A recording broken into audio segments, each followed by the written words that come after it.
Good evening and welcome. Welcome to another exciting edition of the program Liberia First or Genie Talk. Today is Monday, July 29, 2024. We are coming to you from Detroit, Michigan.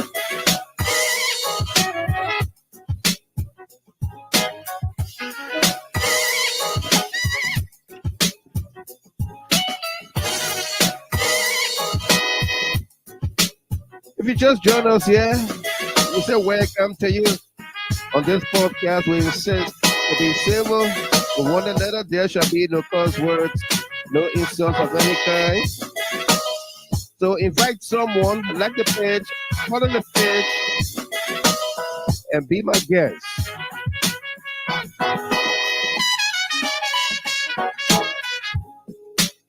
Tonight's broadcast is dedicated to a number of folks celebrating their birthdays, anniversaries, and special milestones. Talking about our cover photo, none other than Ms. Edith Walikene. And Edith, you have it from my darling husband, Joseph Morley Walikene of Philadelphia. Want to wish you well. Also celebrating their birthdays today is former Commerce Minister Mawani Dix. Mawani, Ms. Dix, happy birthday to you. Mercy Tieso, Boema Zozina Johnson, Dave Jagler, Awa Kamara, and Joseph Anderson. And for all of you celebrating your birthdays, anniversaries, and special milestones, we say congratulations to you. This broadcast is dedicated to you as well, okay? We got a great show coming up for all of us, yeah?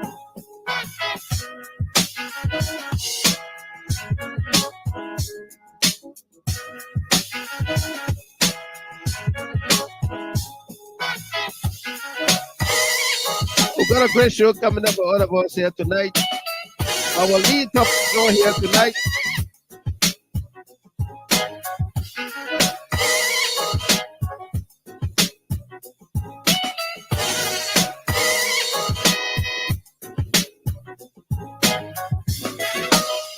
Our lead topics on here tonight, debate about the debate. The July 26th Independence Day National Orator, Dr. Robtel Pailey, delivered a resounding speech to the Liberian people as well as international partners. The speech, which caused the US Embassy, Chargé Dáffaire, Rodriguez and Team to walk out, has sparked a national debate among Liberians at home and abroad.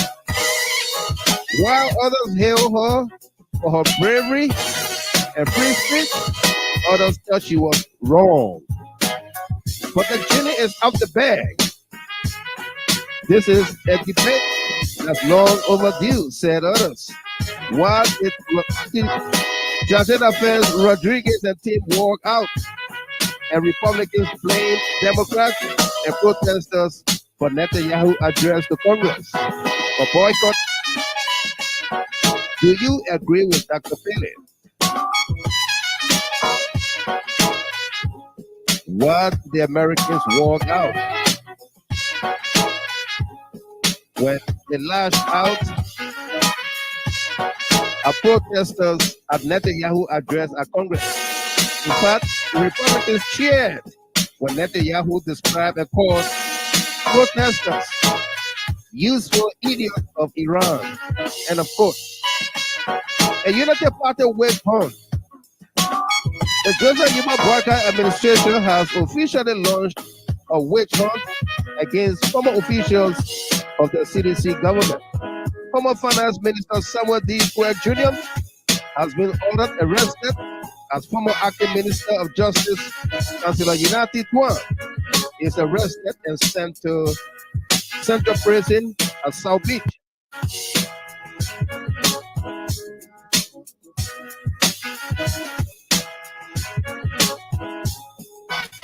And others await arrest. While these arrests are considered witch hunt, by the Joseph administration. Genie Hard Talk is reporting that several close as colleagues and associates and aides are providing information to government against their named, was named on the arrest warrant. Let's dig deeper. You heard me? Genie Hard Talk is reporting that while these arrests are considered witch hunts, several colleagues and aides, associates of the CDC officials are telling on one another, telling the Joseph Yuma Boakai government. Let's dig deeper. Speaker Kofa Kai. Genie Hard Talk digging deeper department reaffirms that Speaker J. Fonati Kofa is in bed with the Joseph Yuma Boakai administration.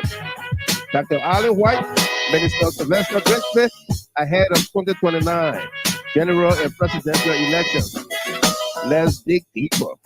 Why we said so.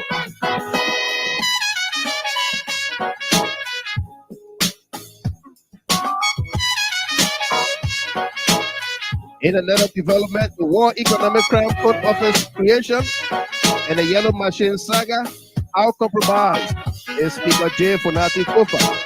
Is he in bed with the Joseph Yuma Boakai and Dr. Alan White? What do Speaker Kofa, Dr. Alan White, and Minister Grexby have in common? What do they have in common? Yes, I can wear the lady from Atlanta. What do Speaker Kofa have in common with Alan White, Joseph Boakai, Sylvester Grexby, and others? Let's dig deeper tonight. Also, coming up, RB for sale.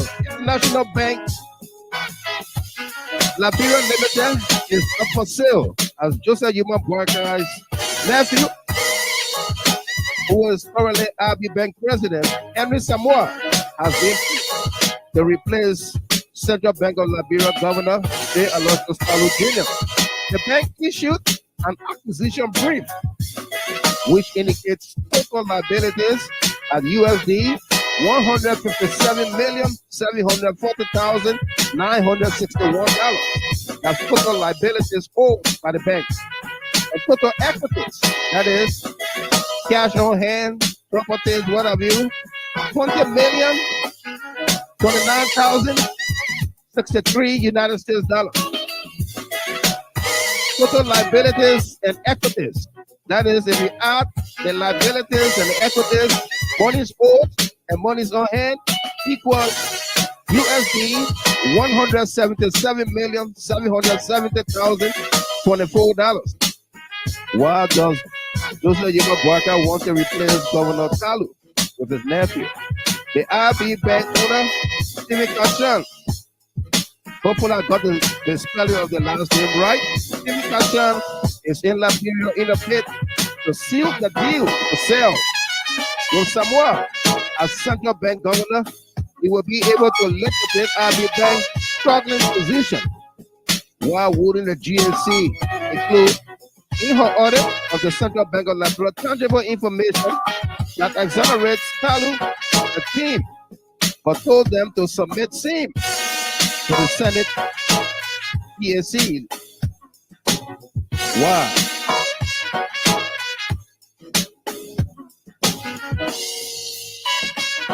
Why? Why? Also, coming up, Yeke Koluba life threatened. It is alleged that during the early hours of Monday last week, the Liberia National Police raided the home of Representative Yeke Koluba, followed by the threat from the Assistant Minister of Urban Affairs, Minister of Internal Affairs, Mike Jabate, threat of bringing in mercenaries to eliminate Yeke Koluba, who is empowering Mark Jabater. They said the Minister of Internal Affairs, or Joseph Boyka himself. Why is Mark Jabater still employed in government today? Let's dig deeper. Again, we say happy birthday to Edith Wally Kenneth, Mawani Dix, Mercy TSO, Wyman Zina Johnson, Dale Jawle, and Hawa Kamara. For all of you celebrating, we say congratulations to you. Also, Joseph Anderson, happy birthday to you.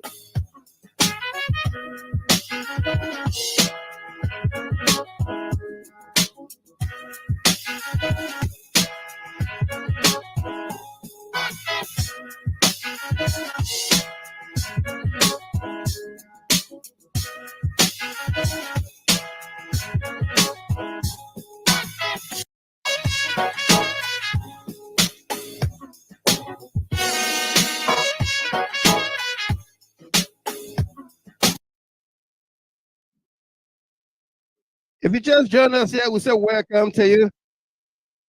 And Joseph Molly Wally Kenner, good evening. He said, good evening, Mr. Gilmer, and congratulations on your wife making the global stage here tonight.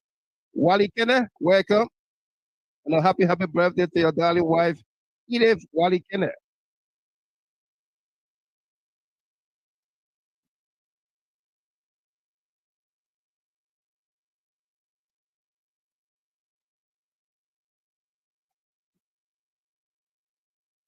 You would not feel all those people who say the man has been president, the man has been power, the man has already failed. How can a man who has 6 years on his first term, perhaps he's going to go for a second term, how can a man with 6 years, with a 6-year term, fail in 6 months? What nonsense is that? And when we tell them you didn't create this mess, some of them get angry. You did not create this mess. And let me report this to you. In a few days from now, President George Weah will be breaking ground. They're going to build the road from ERWA Junction all the way to Coca-Cola factory, going through the rally. They're going to expand that road so there will be no traffic congestion. They're going to build that road. That is great. The money has already been secured. The money for that road has already been secured. It's already been secured. He's going to do that. This man will succeed as president of the country. I will not sit back. We will not do that. And you, Asata Sharif, you're asking me another groundbreaking? Yes, the money is already secured for you, Asata. The money is already there. The money has been secured. They're building the road, expanding that road from ERWA Junction to Coca-Cola factory. The money is already there. So some of you be making mockery. Some of you are sick in the head. Even if it is a good development, you make cynical comments about it. You're those people who say the man has been president, the man has been power, the man has already failed. How can a man who has 6 years on his first term, perhaps he's going to go for a second term, how can a man with 6 years, with a 6-year term, fail in 6 months? What nonsense is that? And when we tell them you didn't create this mess, some of them get angry. You did not create this mess. And let me report this to you. In a few days from now, President George Weah will be breaking ground. They're going to build the road from ERWA Junction all the way to Coca-Cola factory, going through the rally. They're going to expand that road so there will be no traffic congestion. They're going to build that road. That is great. The money has already been secured. The money for that road has already been secured. It's already been secured. He's going to do that. This man will succeed as president of the country. I will not sit back. We will not do that. And you, Asata Sharif, you're asking me another groundbreaking? Yes, the money is already secured for you, Asata. The money is already there. The money has been secured. They're building a road, expanding that road from ERWA Junction to Coca-Cola factory. The money is already there. So some of you be making mockery. Some of you are sick in the head. Even if it is a good development, you make cynical comments about it. You're sick people. I don't have time for negative people. You want the country to fail. Because you hate George Weah. Don't bring your nonsense to me. But if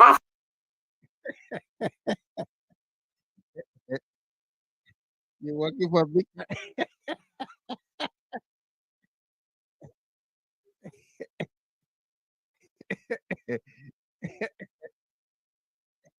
Absolutely. And I played that for all of you who been talking about the roundabout, the at ERWA junction. That video of Henry Costa was since 2018. 2018, okay? So that tells you when the ERWA road started.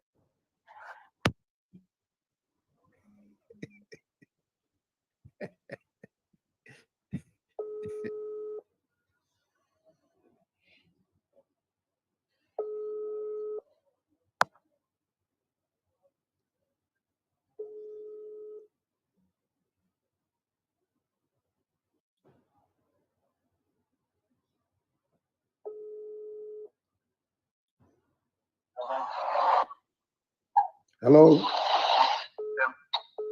Hello? Yeah, Mike, you were calling me yesterday and I just missed your call again. How are you, sir? Let me tell you something. I don't want to lie to you. I'm a trained man from Russia. I spent 2 years in Russia. If you continue to be insulting the president, calling the president's name, I swear to Allah, we will be missionary to kill you. For If true? you're not happy, don't never trust me. To Allah, we will be missionary to kill you. Name, I swear to Allah, we will be missionary to kill you. For If true? you're not happy, don't never trust me. Name, I swear to Allah, we will be missionary to kill you. For If true? you're not happy, don't never trust me. Name, I swear to Allah, we will be missionary to kill you. Call again. How are you, sir? Let me tell you something. I don't want to lie to you. I'm a trained man from Russia. I spent 2 years in Russia. If you continue to be insulting the president, calling the president's name, I swear to Allah, we will be missionary to kill you. For If true? you're not happy, don't never trust me. Okay, Mark. I'll be waiting. I will be waiting If you're for. not happy, come in, Madingo, talk. If Okay. you continue to insult the president, we will kill you. I swear to God. Try Okay. it. Okay, I Mark. give 3 weeks now. What's going to happen to you? Okay, Mark. I swear to God. Try Okay. it. I Okay, give Mark. 3 weeks now. What's going to happen to you? Okay, Mark. You are a very foolish man. Why are you being insulting the president? I swear to God. Try Okay. it. I Okay, give Mark. 3 weeks now. What's going to happen to you? Okay, Mark. You are a very foolish man. Why are you being insulting the president every day? I swear to God. Try Okay. it. Okay, I give Mark. 3 weeks now. What's going to happen to you? Parabu has become a nightmare in this place. You call your security bosses, let the fucking Parabu get out of here. Or else I'll get the public. You're getting 100 security, you're getting 100 army. We'll mob you to death. I'm saying it, you're recording. I'm tired. You're getting 100 army. We'll mob you to death. I'm saying it, you're get the public. You're getting 100 security, you're getting 100 army. We'll mob you to death. I'm saying it, you're recording. I'm tired. I'm tired. Anyway, here today, I swear to my damn mother. Anyway, I found Parabu as I stay here, as I leave this place. Anyway, I found Parabu, we're attacking. And you can carry 10 amen, 200 amen to go debate. Anywhere I found Parabu, in Tweah they say today, we're attacking. I'm moving with them. I'm going to get 25 motorbikes. 333. That's 75%. Wherever I will move there. I'm done. Chief? I'm done. I'm going to keep the game for you. Wait. Yeah, for us. That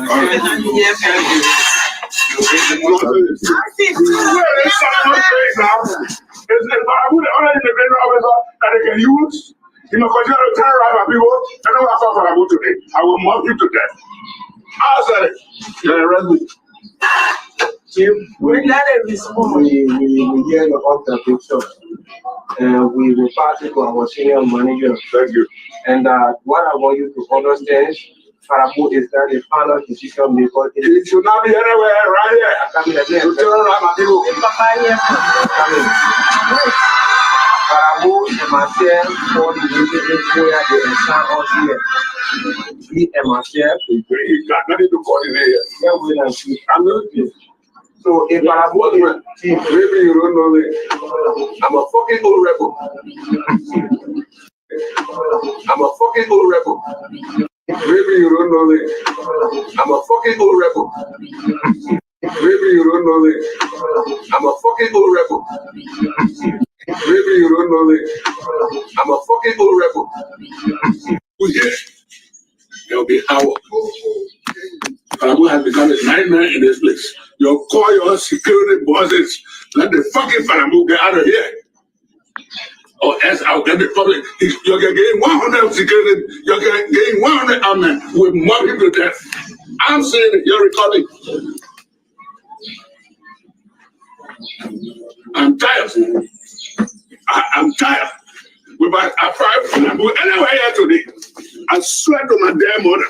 Anywhere I find Parabu, as I stay here, as I leave this place, anywhere I find Parabu, we're attacking. And you can carry 10 armed, 200 armed to go. I'm tired. I'm tired. I find Parabu anywhere here today. I swear to my damn mother. Anywhere I find Parabu, as I stay here, as I leave this place, anywhere I find Parabu, we're attacking. And you can carry 10 armed, 200.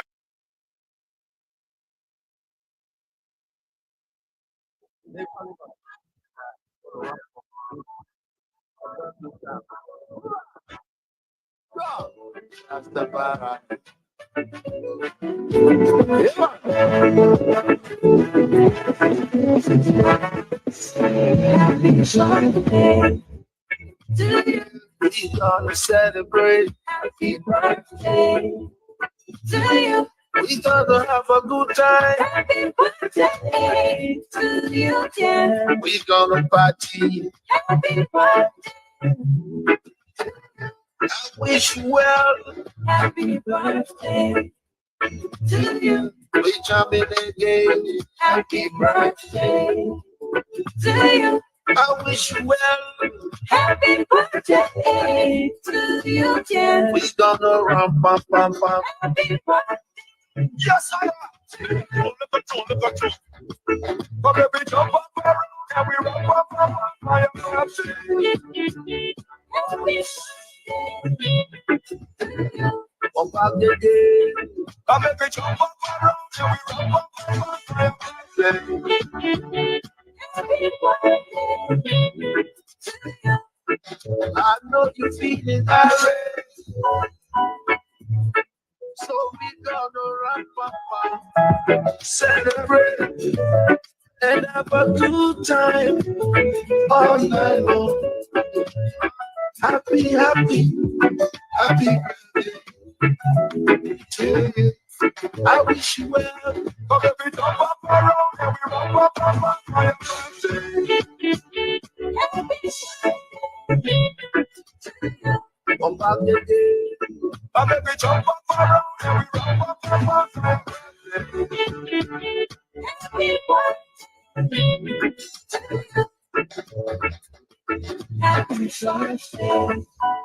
you. We gonna celebrate. Happy birthday to you.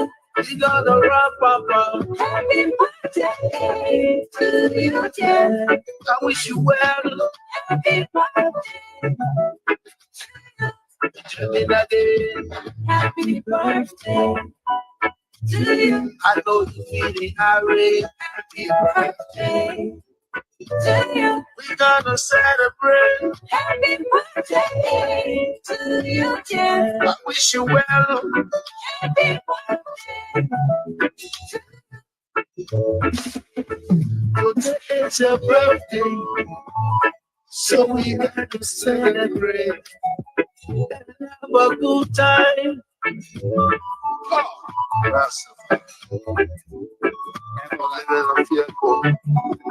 You're fabulous, the glorious birthday. Yeah, man, get me now. Happy birthday to you. Happy birthday to you. Happy birthday to you, dear. Happy birthday to you. Come in again. Come every jump up around and we run up.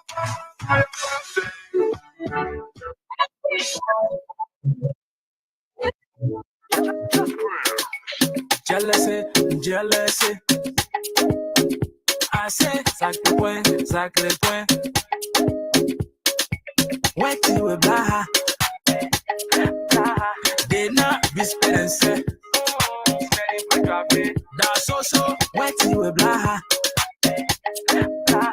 They be smiling with your drop it. No job, no respect. Don't jack on yourself. Amos J. Benson, let me join you to welcome your darling wife. He said, Mr. Gilman, my best friend, my wife is here with me from Liberia. I am now a complete man. To God be all the glory. Welcome to you there, Mrs. Vincent. Amos J. Benson, congratulations on your efforts to bring your wife over, okay? Baby's money with your drop it. Now so wait till we blaha. They not be spending. Bro, happy birthday, this beautiful, long life, good health, and as it was blessed. Hope you enjoy your next day with lots and lots of love, laughter, and fun. Absolutely. If you get married, they will talk.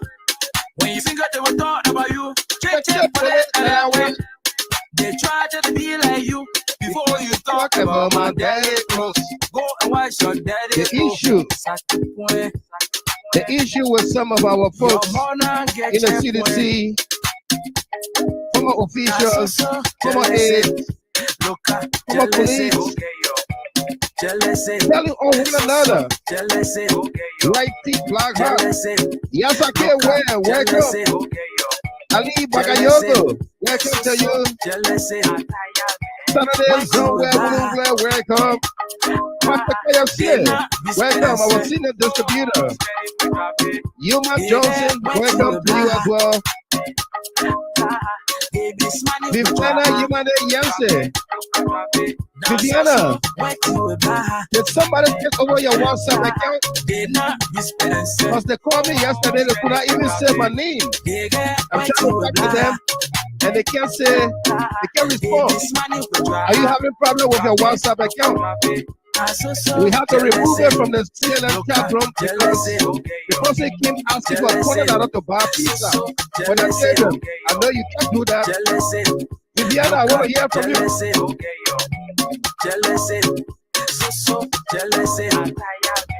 What do you have? Molly Wallace and Sergeant Point. Absolutely. Abraham V. Corner, welcome there from New Jersey. Says, good evening, my brother. The GHT CNN family, welcome. Kanazile, welcome to you. Eddie Mayata Salama. Yeah, I'm jealous of. Listen, we are singing my birthday song for everyone. Birthday today. Happy birthday, family. Snake in the grass. Undercover journalists. That's who they are. Claude. Claude Allison. Welcome. Got a great show for all of us here tonight. Undercover journalists. Undercover journalists.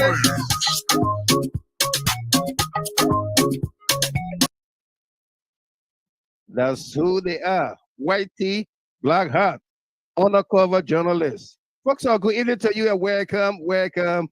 It's Monday, July 29th. That's 3 days after July 26th, right? After Liberia's Independence Day. Welcome to all of you joining us here. We got a great show. And of course, tonight broadcast dedicated to our cover photo, Edith Walikende, through her husband, Joseph Morley Walikende. She's on the global stage tonight and is on the cover photo. Also celebrating her birthdays tonight, Mawani Dix, former Minister of Commerce. Happy birthday to you, Miss Dix. Mercy Tia So, Boyman Zo, Zina Johnson, Dave Jagler, Hawa Kamara, and Joseph Anderson. And also would like to say welcome to the US of A, the wife of Vincent, Amos J. Vincent just told us that his darling wife is here with him, which has made him a complete man. So what were you up to, my man? You didn't know yourself, right? Yeah. You said now I'm a complete man because my wife is here. Congratulations and a welcome to you. This is where we celebrate our evenings and everything, our pastime. Abraham Connor, happy birthday, my dear sister Edith. May the Almighty God continue to strengthen and guide your steps as you turn +1 today. Absolutely.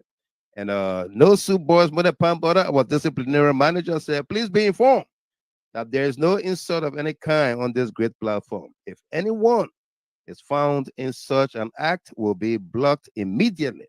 Remember, we also have our nurse on duty to take care of anyone who is seriously sick on this great platform. Thanks for participating and listening tonight. God is in control. Absolutely, God is in control. And this is from Abenico Canife, the Reverend. Good night, Mr. Gilman. We are praying for our country. Great darkness is over that country. Liberians are still sitting by the river of Babylon when Jehovah God had already given us the land. The Babylonians are in the land. And Eric D. Queer, Mr. Digging Deeper, please tell the UP people that men still around. Men there are still on ground. Absolutely. Men there are still on ground. And William Sagba Davis, welcome to you there. Say hello, Mr. Gilman. Clary Allison, good evening, Mr. Gilman, and everyone. Welcome to you, Miss Allison. Good to see you here. Another one coming from Africa. I'm watching. Keep up your great job, Mr. Gilman and the GHT family. Absolutely. Welcome there. And Emmanuel Bro, wow. That mercenary, this Mike Jabate guy is calling missionary. He sounds no different from his boss at the Ministry of Internal Affairs, Francis Sakili Yumalim. Simply put, they are both killers. Exactly. They are both killers. No doubt about that. Sam Rex, welcome to you there. 1 week gone, 2 more to go. Absolutely. Welcome to you, Sam. And of course, we've been joined by Miss Chapin, Rashad Bezeji Chapin from Australia. She's here with us. Ali Bagayogo. Indeed, they are sick in the head. HPC, Henry P. Costa. Yeah, we played that video of Henry Costa. That was way back in 2018 when Henry Costa told Liberians that President Weah had gotten the monies to build the road from EAWA Junction all the way to Coca-Cola factory. And then what happened? The dedication ceremony, Baka refused to dedicate the roundabout at EAWA Junction. Yeah, because he does not want to make reference to George Weah and his greatness. Sam Rex, Mr. Gimmer, only your laughing can make my whole body sleepy. My man, what do you mean by that? How your body will be sleeping while I be laughing? Eh? T. Max Tier, welcome to you there. Good to see you. Yasaki, where it says, happy birthday, beautiful Edith. No doubt. And you made Joe Wally Kenneth to smile. Call you well beautiful. Of course she's beautiful. That's my sister there. Sam Rex, Mr. Gibbon, you are growing the famous karate legend, Waterfonds BLO. Absolutely. That's how, you know, that my barber can always be reducing the length of my beard. I told the man, I said, I want it to be hanging. I want that Waterfonds beard. Darkus, Lucia Darkus Hicks, that's Darkus Bailey. Welcome there from Phoenix, Arizona. Amadou Bland, good morning, sir, and good morning to all. Absolutely. Welcome to you there. Joe B, good to see you as well. All right, folks, let me say good evening to Miss Chapin at her end there. Miss Chapin, welcome to you. How you doing tonight?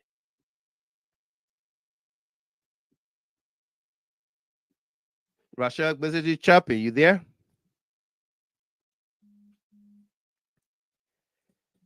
Okay, when you are ready, you let me know.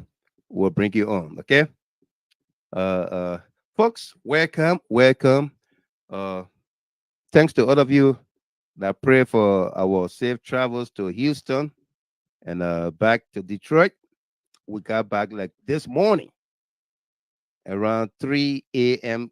Eastern Standard Time, which was like 7 a.m. Liberia time. And of course, it was due to the flight being delayed. We were just knocking about the Houston airport. But thank God we had a safe flight back home. And we are back with you. We can do the show tonight.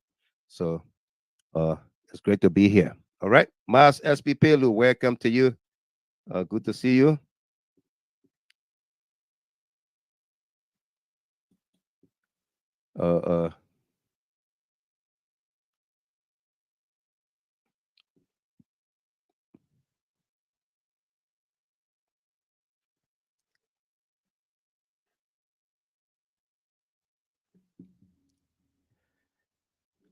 Let me read this comment from Samuel S. Kwekwe.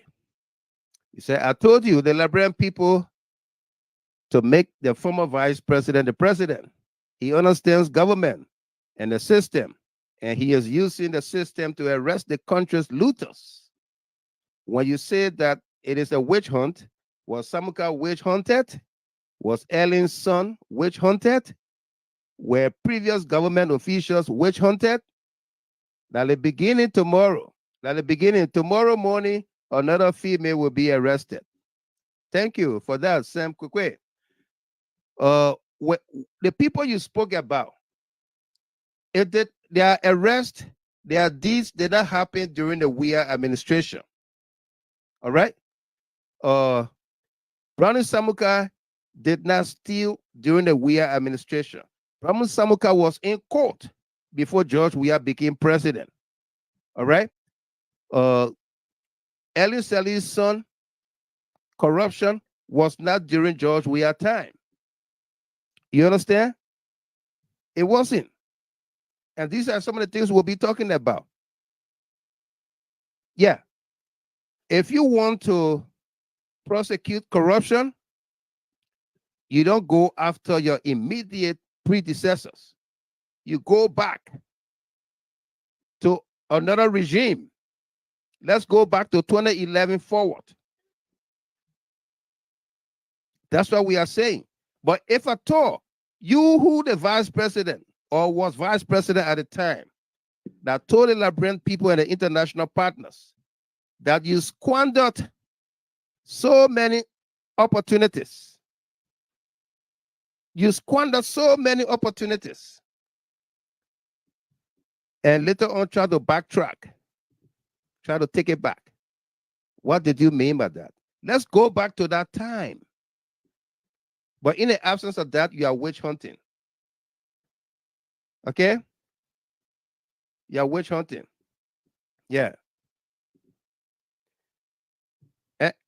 I didn't say you will not start from 2018. That's where you started from. But do it in the ambit of the law. All right? Don't go beyond people's houses in the night. Do it with all the legal means available to you. And I can appreciate that. Okay? Yeah. All right. So, folks, again, let's come back to our conversation here. All right. Let's begin with the debate about the debate. The July 26th National Orator, Dr. Robtel Pailey, she struck a chord and caused a debate, something that has been there forever. Yeah. Things that Liberians have been talking, either on the dining table, on the kitchen table, in beer parlors, in restaurants, in the workplaces, you name it, about Liberia America's relationship. From the time of old, from the very genesis from 1816, when the American Colonization Society was formed, the ACS, for the sole purpose of repatriating free slaves back to Africa. 1816. By 1822, the first batch of free slaves was sailed to Liberia. Hundreds of them, or maybe a little over 1,000, but about 300 to 400 people will reach on shore.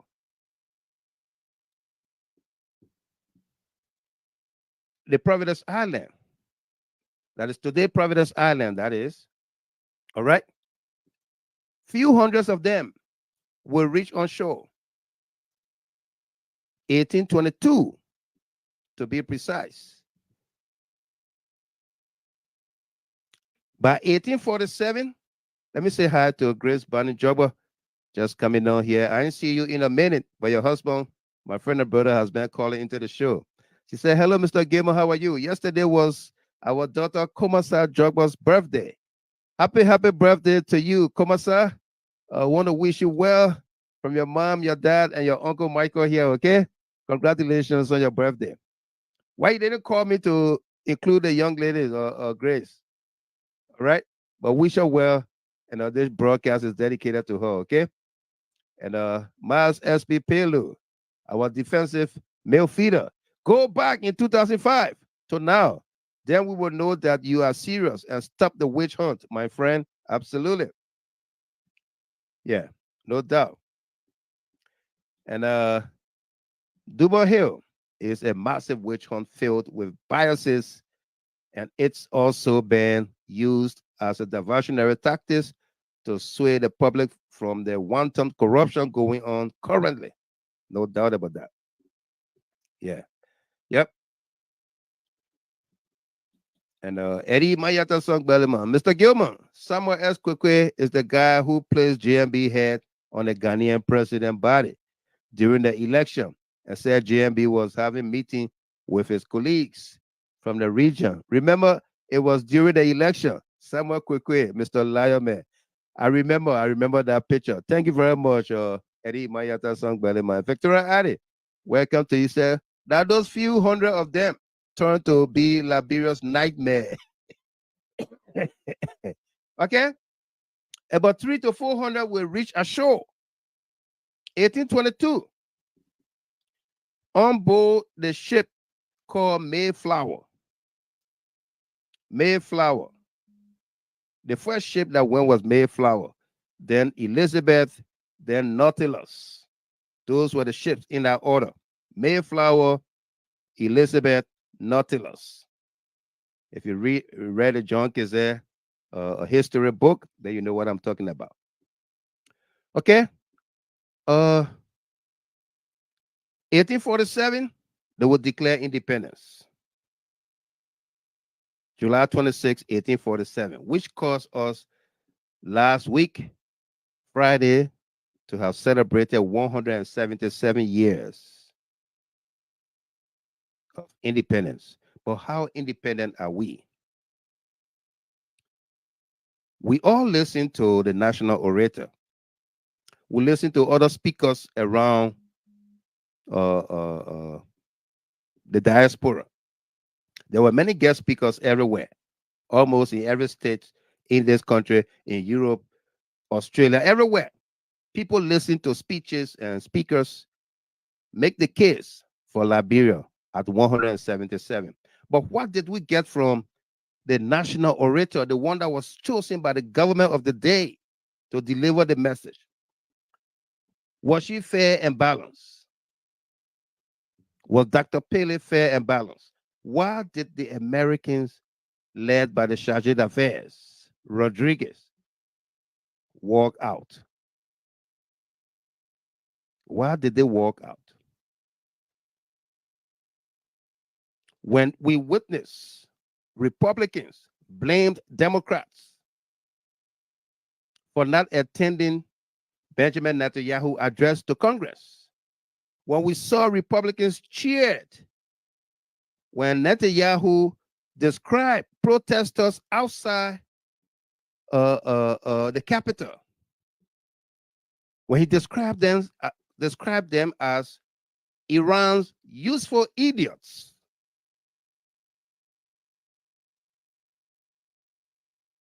Did anybody walk or chastise Netanyahu when he described Americans as Iran's useful idiots? And he's appealing to America for American tax dollars to support him and his cause.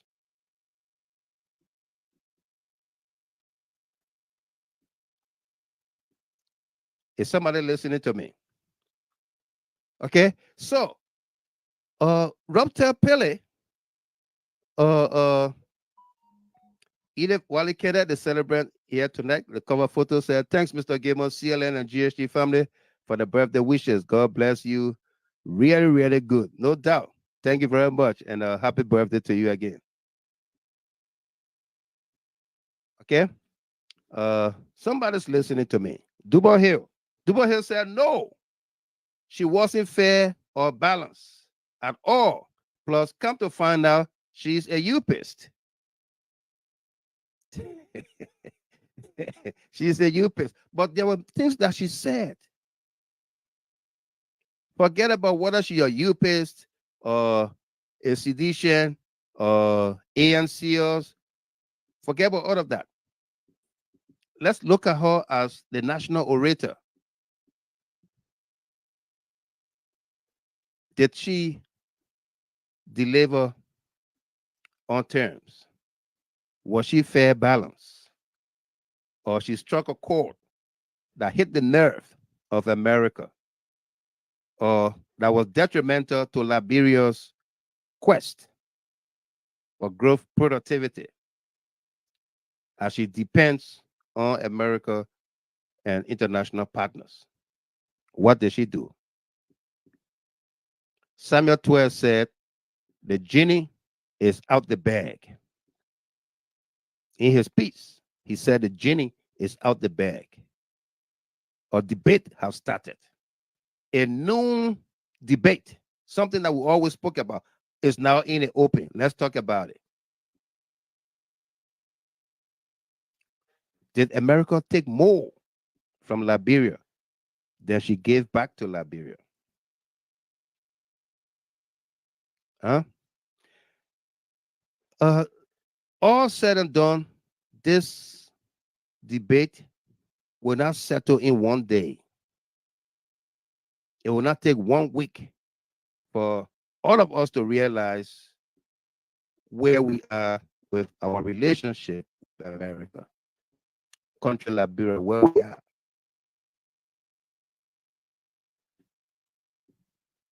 And Miles S.P. Pailey said, "Mr. Gilmer, her message or messages was right, but in the wrong place at the wrong time." Yeah, in the wrong place at the wrong time. But, okay, what did she say that was okay for that occasion? Arthur Solosino said, HPX can relate. What did she say that was okay for the ears, for the audience, for the occasion, for the time, the place? What did she say?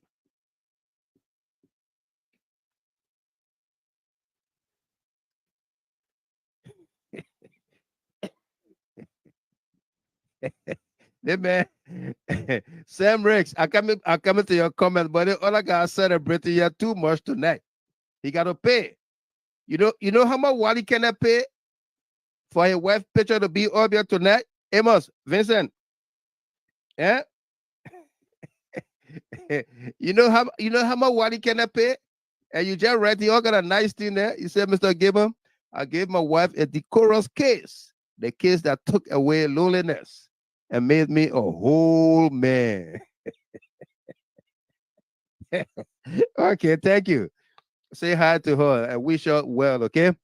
A pleasant stay in the US of A. All right? Yeah. And Sam Rick said she got because of visa denial, Mr. Gilman.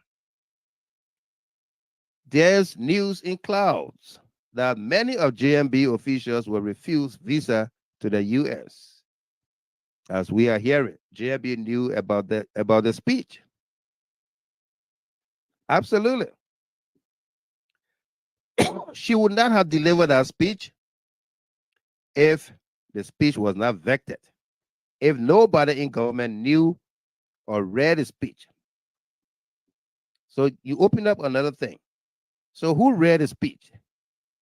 And why did they allow the speech to go just like that? Who read the speech? Favor L. Morris, welcome. Kowina Dio, my daughter-in-law, welcome. Who read the speech? Aratina Solo, who read the speech? Welcome to you. I'm watching you, watching me. Who read the speech? Monique, MEM, Monique Walker, where are you? Who read the speech and allowed the speech to be said or read like that in the open to the public? Was it intentional? Did they know that those things would anger anybody, like the Americans, the U.S. embassy officials, Rodriguez and Team? Yeah, Duba Hill. If you look at the video, as she was speaking, you see Boyka smiling, nodding his head in agreement. In agreement. Okay?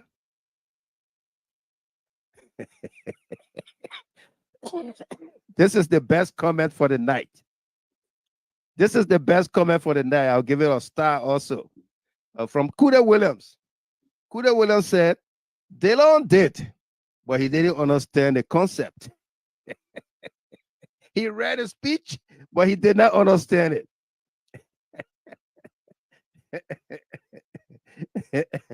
Absolutely. He read a speech, but he did not understand it. But all said and done, Stephen Kelly, welcome to you. If it is your first time, welcome, and great to have you on. That's Stephen Kelly. Welcome, says he's watching from his home. Welcome to you, okay? Good to have you on here. Yeah. Nathan Dennis laughing. City Carpet, welcome. Okay? So, Dr. Pailey struck a chord and let the genie out the bag. Thus, opening a debate about the debate.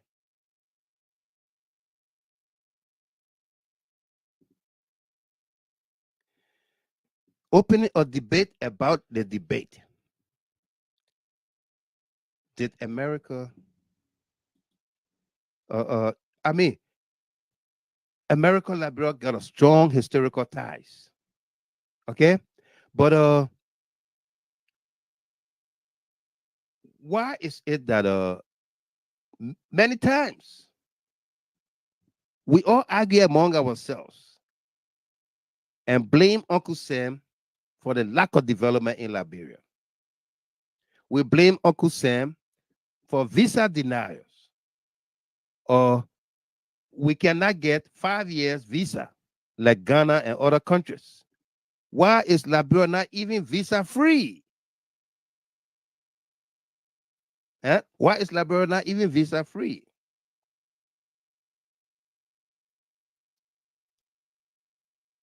Americans can apply to the United States, to the Liberian embassy in Washington, D.C., and you can choose what kind of visa you want. Whether you want 1 year, you want 2 years, you can choose it. You just pay for it.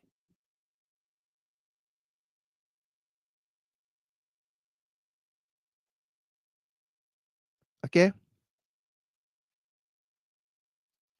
But all in all,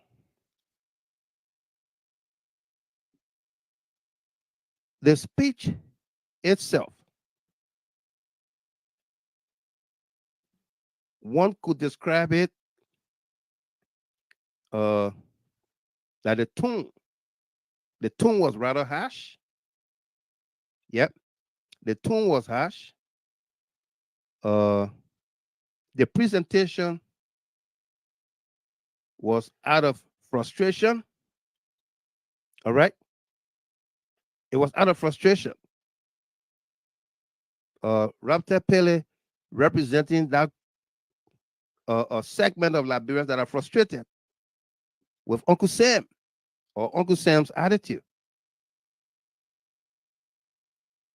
It also presented itself, the speech, that is, as making a case for Liberia. But then there are the other people, another segment of the population, the Liberian population, that said, no, this speech is not right. There are things in the speech that was not supposed to be said. That America is taking or took more than they gave Liberia. And people try to make comparative analysis with other countries and what have you. Okay? Even back then in 2018, 2019, our colleagues led by Yasini Martin Kwehe and the current CSA Director Josiah Joker, when they went to Nancy Pelosi office, they made mention about America giving Liberia over $1 billion, and they gave South Korea just 600 million. I look at that, I say, look at these people. They're confusing themselves. You transporting the numbers. America gave to South Korea in the billions, like they are doing with Ukraine today. Billions. America has never given Liberia in one setting $600 million. Never. Okay, but other things she spoke about, which are some of the reasons, the crux of our conversation here tonight. All right. Stephen Kelly said the speech reminded me of Big Boy 1 and Big Boy 2. But however, that's how it goes. That's how it goes. Princess Bay Taylor from Grand Rapids, Michigan. Liberia is not a free country. I will blame our representatives and senators for not being in the interest of the Liberian people. It's time Liberian youth wake up to those representatives and senators to work for them. Absolutely. Yeah. Atta Solo Senior. Taxpayers' money, Martin and her coons said.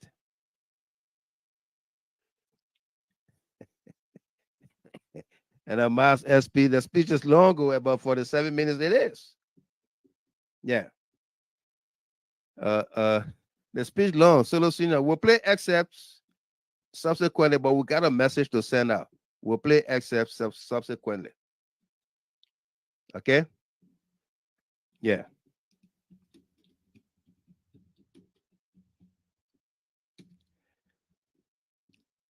Yeah.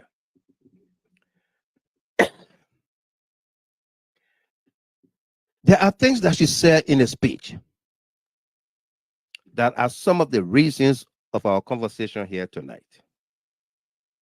She made mention about Joseph Boakai appointment of the War Economic Crime Court Office Executive Director, Jonathan Massaquoi. Yeah. Okay. She spoke about that. That appointment lacks the merit, and Joseph Boakai should rescind that appointment. At least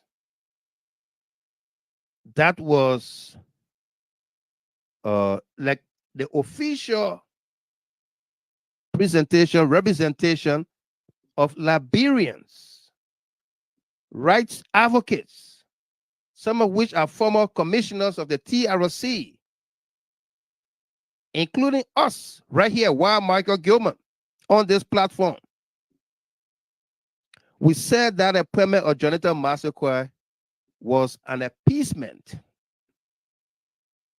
to Speaker J. Fonati Koffa. Did I mince words? No, I did not. First, let me read this comment from P. Allison Talu Jr. Paul Allison Talu Jr.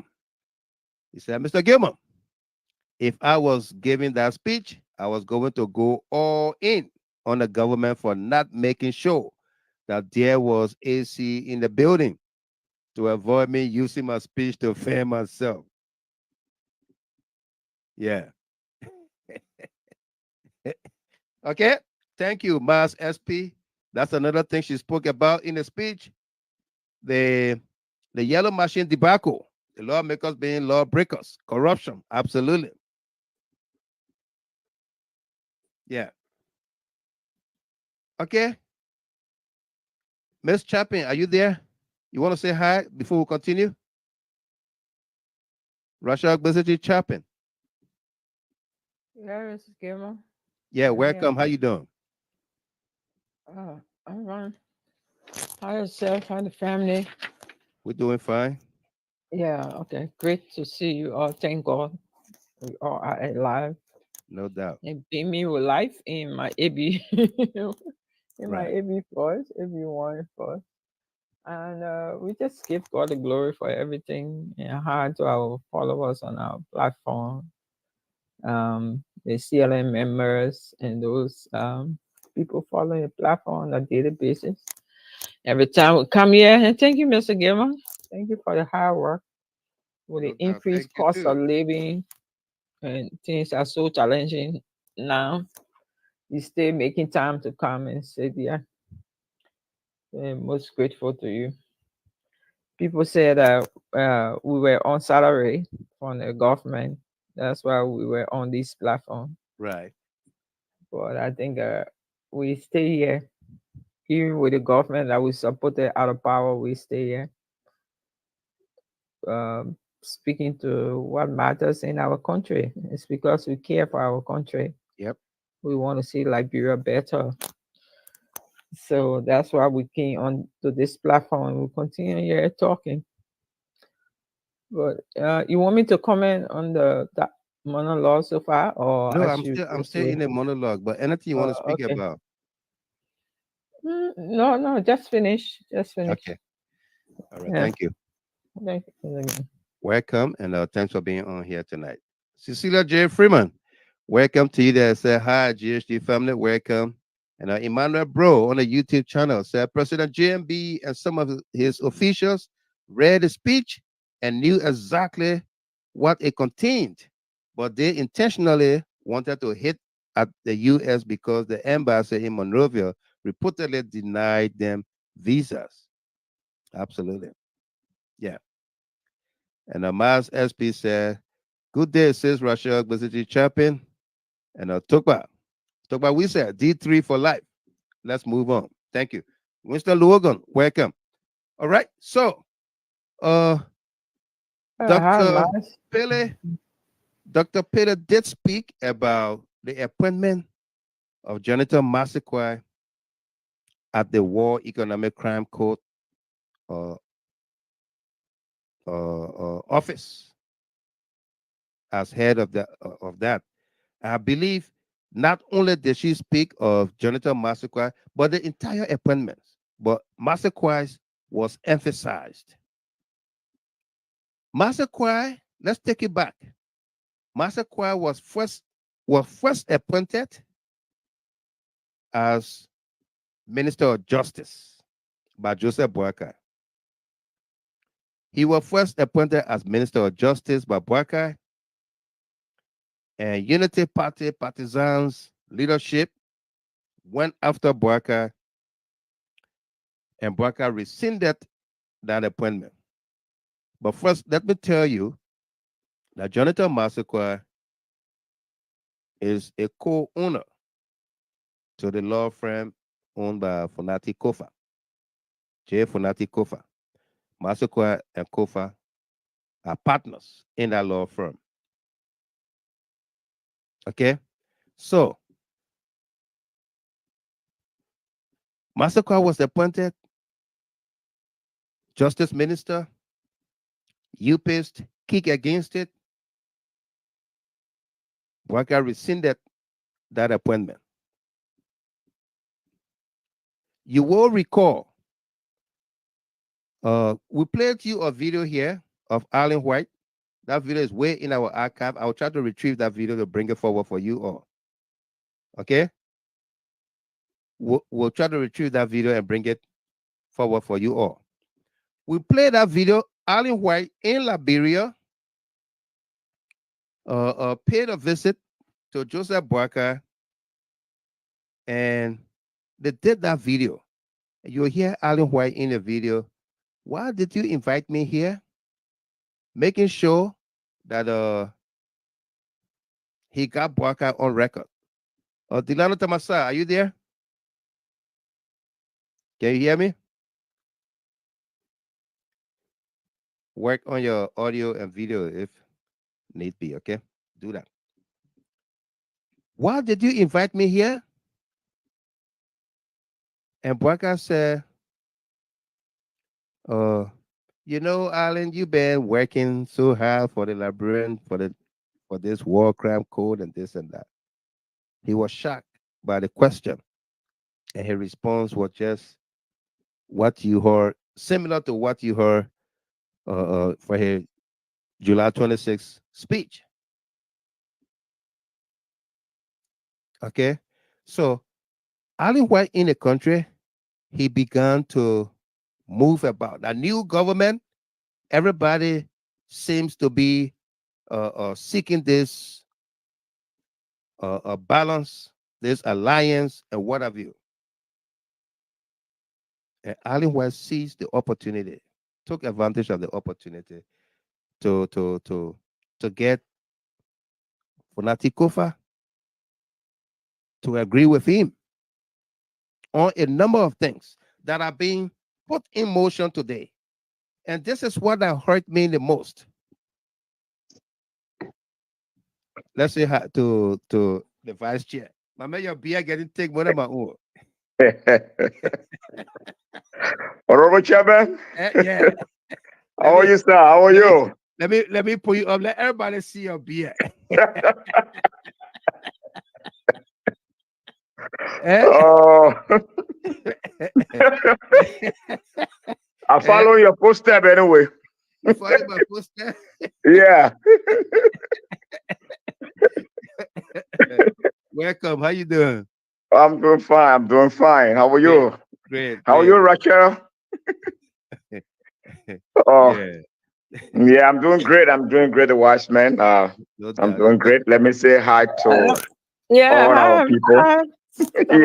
We are growing the back of my beer now. I tell you. Yeah, same reason I almost saw your beer. Yeah. The politician, the progressive beer. Yeah. We're following the footstep of the progressive. No doubt. Yeah, but it's good to be on the show, the wise man. Let me say hi to all our people that are following, and also the Wadi Kende family, most especially Edith. I want to say happy birthday to her and all of the birthday celebrants that have been featured by the GHT tonight. No doubt. Wadi Kende man, Edith, good work. Yeah, Kende. Kende. Yeah, Wadi Kende, good work. You know, so I'm just saying happy birthday to Edith, good work. Edith, good work. Okay, happy birthday, Edith, good work. Joseph did a good work to find Edith. Edith. And Mr. Kimon. Yeah. I didn't follow up the other show. Sorry for interrupting. Sis Mariah, can you please share her number with me? I want to call her. Okay. Yeah. I will do that. Yeah. Okay, so Tamasa, welcome. Yeah. Thank you. Thank you, from the beginning, or yes, I've been following. You want to throw in anything before we continue? No, you can go ahead. I think you asked some questions, as it relates to the national orator. The national orator, and they have mixed reaction. But we're in anyway. But at least you are in flight. Right. So let me give the wise man the chance to dive through. No doubt. Thank you. Yeah. Ato Solosino said, Delano Tamasa, you are following the footsteps of Jerome Gayman. Absolutely. Right. The chief parliamentarian. Absolutely. Yeah, no doubt. But pretty soon I'll soon dark it, then I'll be 100% a call. You put just for men on it? Yeah, to just make it the way Jerome, big brother Jerome can handle it, No, man. Let it be wet. I know, I get kidding. Jerome Gayman wants to be a young man. Yeah, he getting young.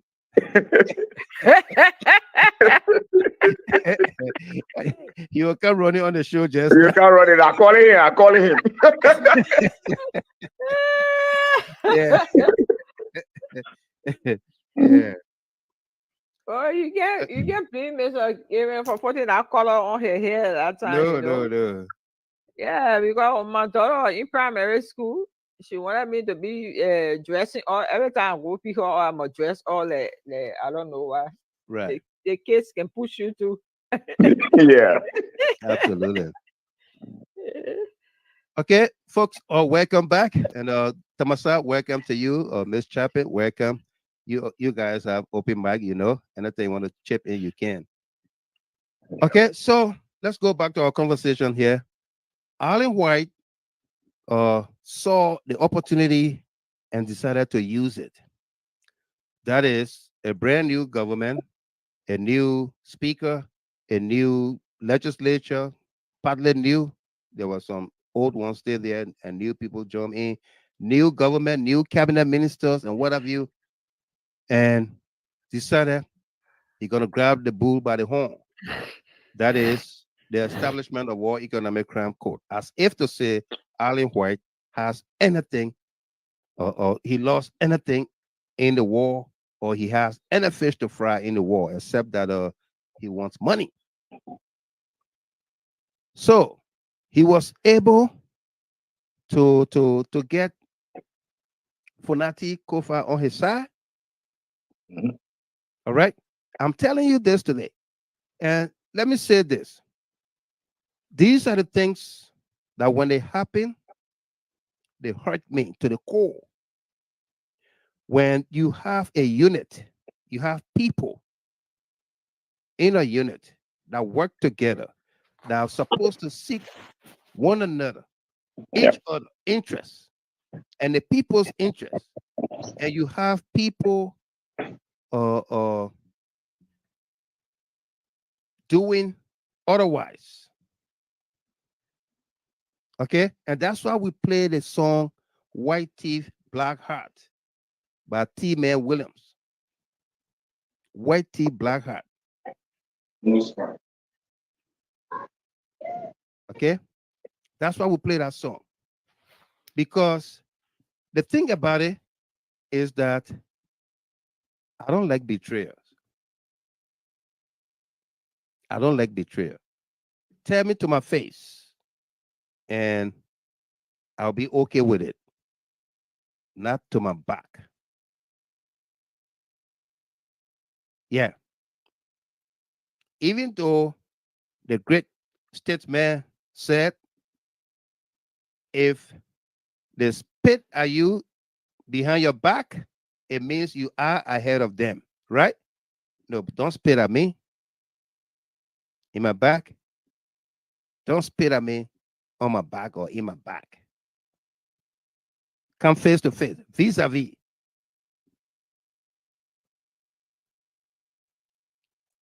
Okay, and the source or sources of this information about Fonati's collabo with Dr. Allen White, with Jose Yumabwaka, with Grexbet is an unimpeachable source. It is not the first time, nor the second time, or third time, or fourth time that this or these people have told me things that I have taken up with my own CDC people. It is not the first time. And I can give you instances. You will recall the Browning Samuka pardon, right? Browning Samuka, the Browning Samuka pardoning. We bust that story and we got some heat from our own folks. And those sources told us, Mr. Gilmer, big brother, don't feel hurt or don't go back on the story. All those, we look at the comments, we look at people reaction to you. Don't worry about it. It's because you spoke about it today. That's why it's not going to happen in maybe 1 week or 2 weeks. But within 2 to 3 weeks, it will happen. 2 to 3 weeks, it was a done deal. Then Minister of State Nathaniel McGill will convene a news conference and announce that the president had pardoned had pardoned Browning Samuka. Okay, he pardoned him. When I went to Liberia the gone time, September to January for the election, Browning Samuka and myself met at Cllr Church. We shook hands and all. That was before the second round of the election. The church was packed, no seat. We were standing outside. When he came, he shook my hand. So somebody told him, said, "Oh, Chief, no seat in there." He said, "My man, they need me in there." He went around the church and they put him in. Then Dr. Nimland came to the front of the church. He saw me there. He said, "Oh, Gilbert, you outside here?" I said, "Yeah." He said, "Come, man. What are you doing outside here?" He carried me all the way up because there was no seat anywhere else. Took me all the way up. When the president seated, saluted him. He and the first lady, I took my seat. Okay, so I'm telling you, those things happen. Okay, it happened. We also did a story here that, if you recall, Arthur Solosina is here with us. You recall I reported, or we reported, that the government of Liberia was in a deal, trying to make a deal with Henry Costa to pay Costa $1 million to come back on course with the government. We bust that story.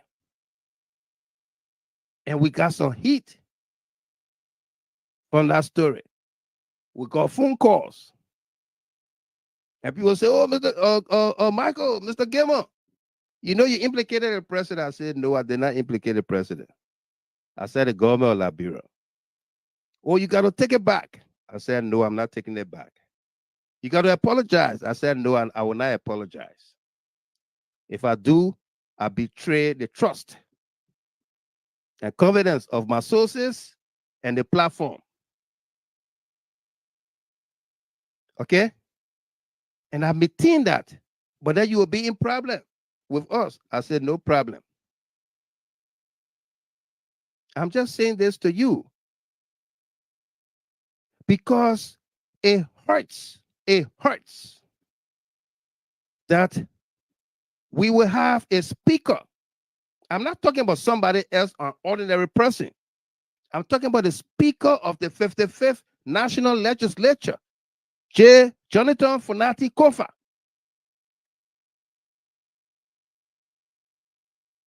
Okay? Nobody else. That's the Speaker I'm talking about, who is in bed with Allen White, with Joseph Boakai, with Grigsby, with Alexander Benedict Cummings. Okay? All in the name of cleaning house or cleaning up for 2029. For 2029. Everybody feels they can be president, they can be vice president, especially from the House of Representatives and the Senate.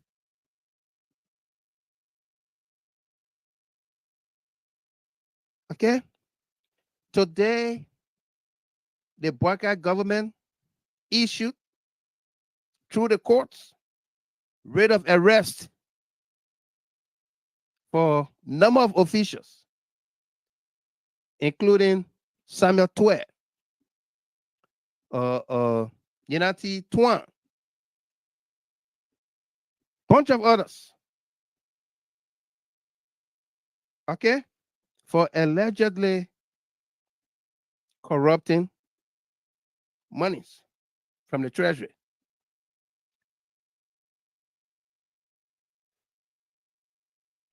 Okay? That's Samuel D. Tweah, former Minister of Finance and Development Planning, Councilor Nyenati Tuan, former Acting Minister of Justice, Stanley S. Ford, former Director of the Financial Intelligence Agency, D. Moses P. Cooper, former Comptroller, Financial Intelligence Agency, and Jefferson Camon, former National Security Advisor, defendants. For what? Economic sabotage,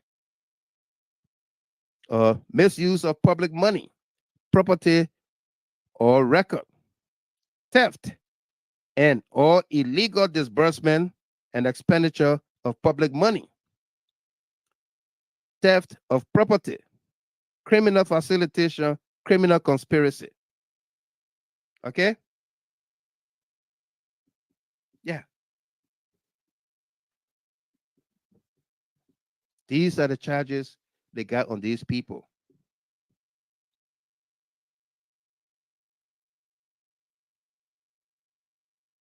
These are the charges they have on them.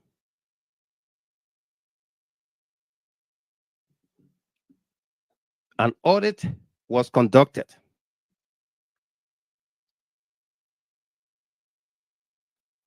Audit was conducted only for the CDC era. There has been audit reports from Unity Party era that are still there, lingering on the shelves.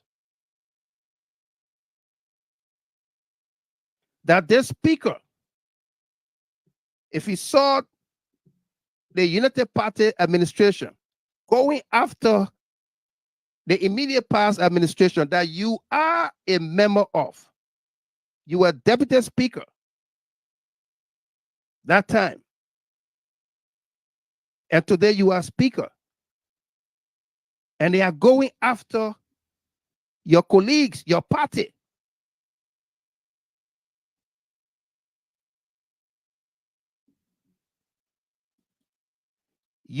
The least you could have done was to say, hey, let's go back out of 2011 or 2005. Let's have a trail and trace this corruption. Even what her name? Musa Belete. Go read what Musa Belete is writing.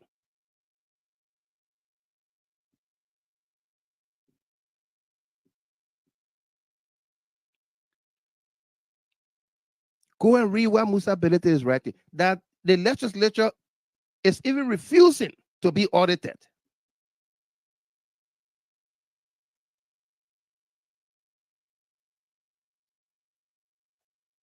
Talk to Sir Joseph. He will tell you that Fonati could have stopped it.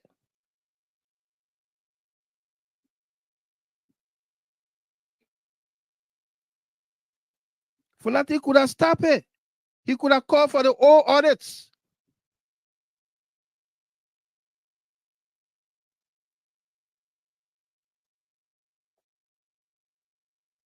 Okay?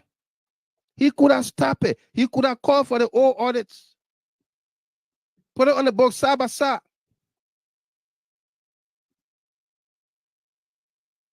He did not.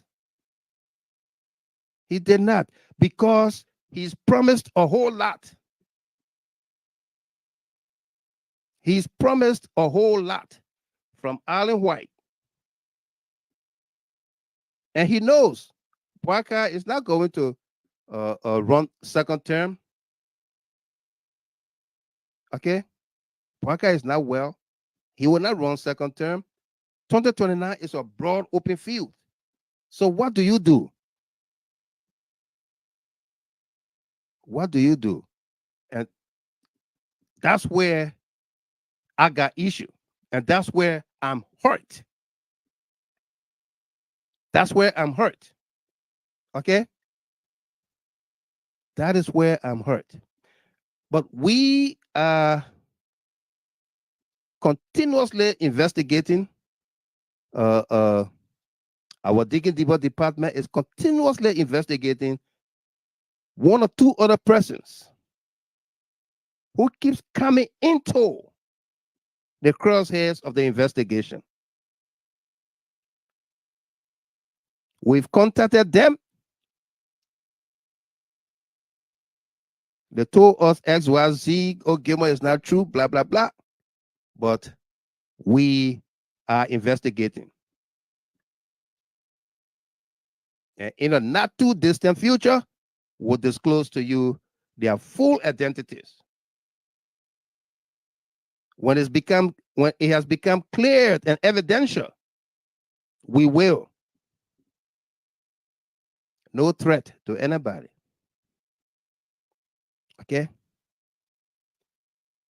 Why do you think Dr. Pailey, Robtel Pailey, will call on Joseph Bouaka to rescind that appointment of Jonathan Massacre? Why? Why do you think the human rights community, advocates, will get together and call for Bouaka to rescind that appointment? Why do you think Moba Molu and his group will now begin to call on Bouaka? Why?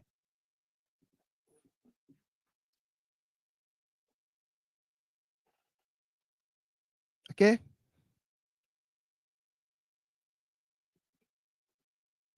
Fonati is in a yellow machine. He's in the know of the yellow machine's gate that the speaker talked about, the orator she spoke about, called it the yellow machine gate. Fonati is at the entrance.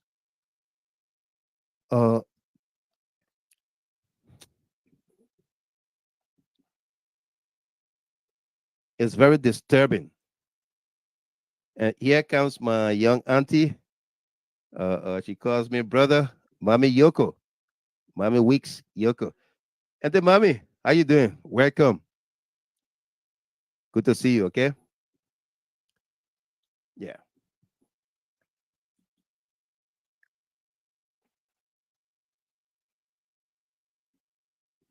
Okay.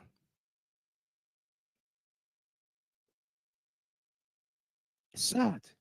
Beats my imagination.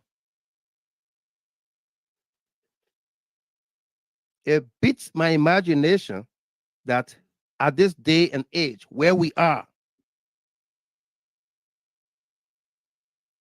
as an institution, as former government, national government.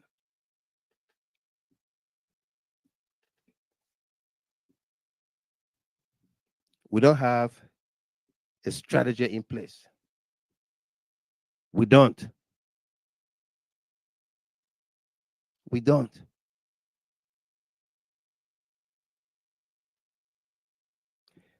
For 6 years in power, there were no media strategy. Out of power, no media propaganda strategy.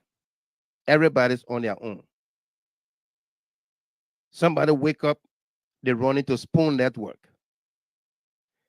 They run into opposition networks. Mr. Giron, assistance.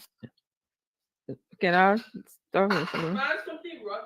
Yeah, I'll go ahead in a minute or two. Let's hear you. Ms. Yeah, assistance now. This how do I put it? It's not just it's beyond CDC. Yeah, it's not a CDC fight now. It's a Liberian fight assistance. Yeah, because a lot of things as a party. That's with the recent development, the speech and with the kind of cheering that was in the hall, you know, I having a different lens of the entire speech. We done with that speech. We're looking at excess from the speech. We're looking at what our investigations I'm looking about. I'm crying from all these things. I'm looking at a different lens. You know, even the Americans are being played. Yeah, I'm looking at a completely different lens, and I have fear that even 2029, Liberia will still be a democratic state. That's my fear now. Come 2029, will Liberia still be that democratic state that we allow elections?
I just leave it there. Go ahead, Mr. Gill.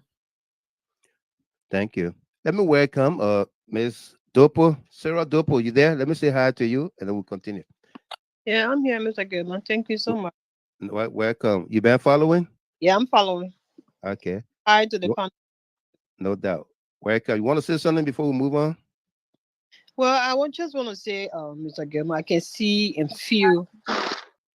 Welcome. You want to say something before we move on? Well, I want to say we are all hurt with the kind of deliberations that is coming out. But let's proceed. Right.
Thank you.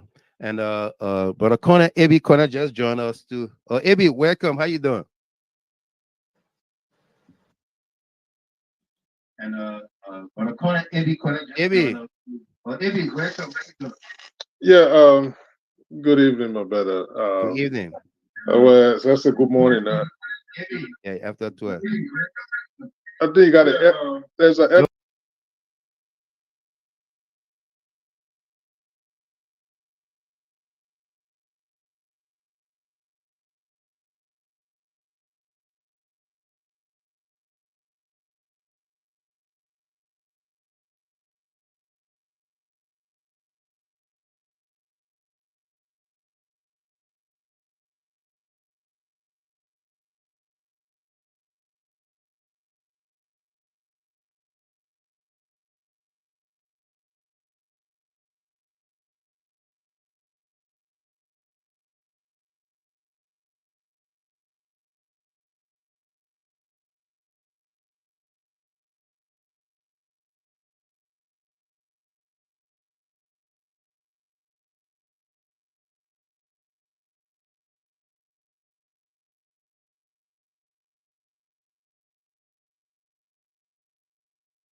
Oh, now your video in the background. You let her hear yourself. Oh, hold on. Yeah. Just hold on. Okay. All right. I think we're better now, right? Yeah. Yeah. Again, let me say good evening to you and good evening to everybody on Saturday night. I think we got a full house the other night. Yeah, we do. And fascinating topic, but it's great to be here, and indeed a sad time for Liberia and very concerning. I mean, I'm here to help to add my voice to the concerns too. But it's great to be here. Let me say happy birthday to Ide Walikende.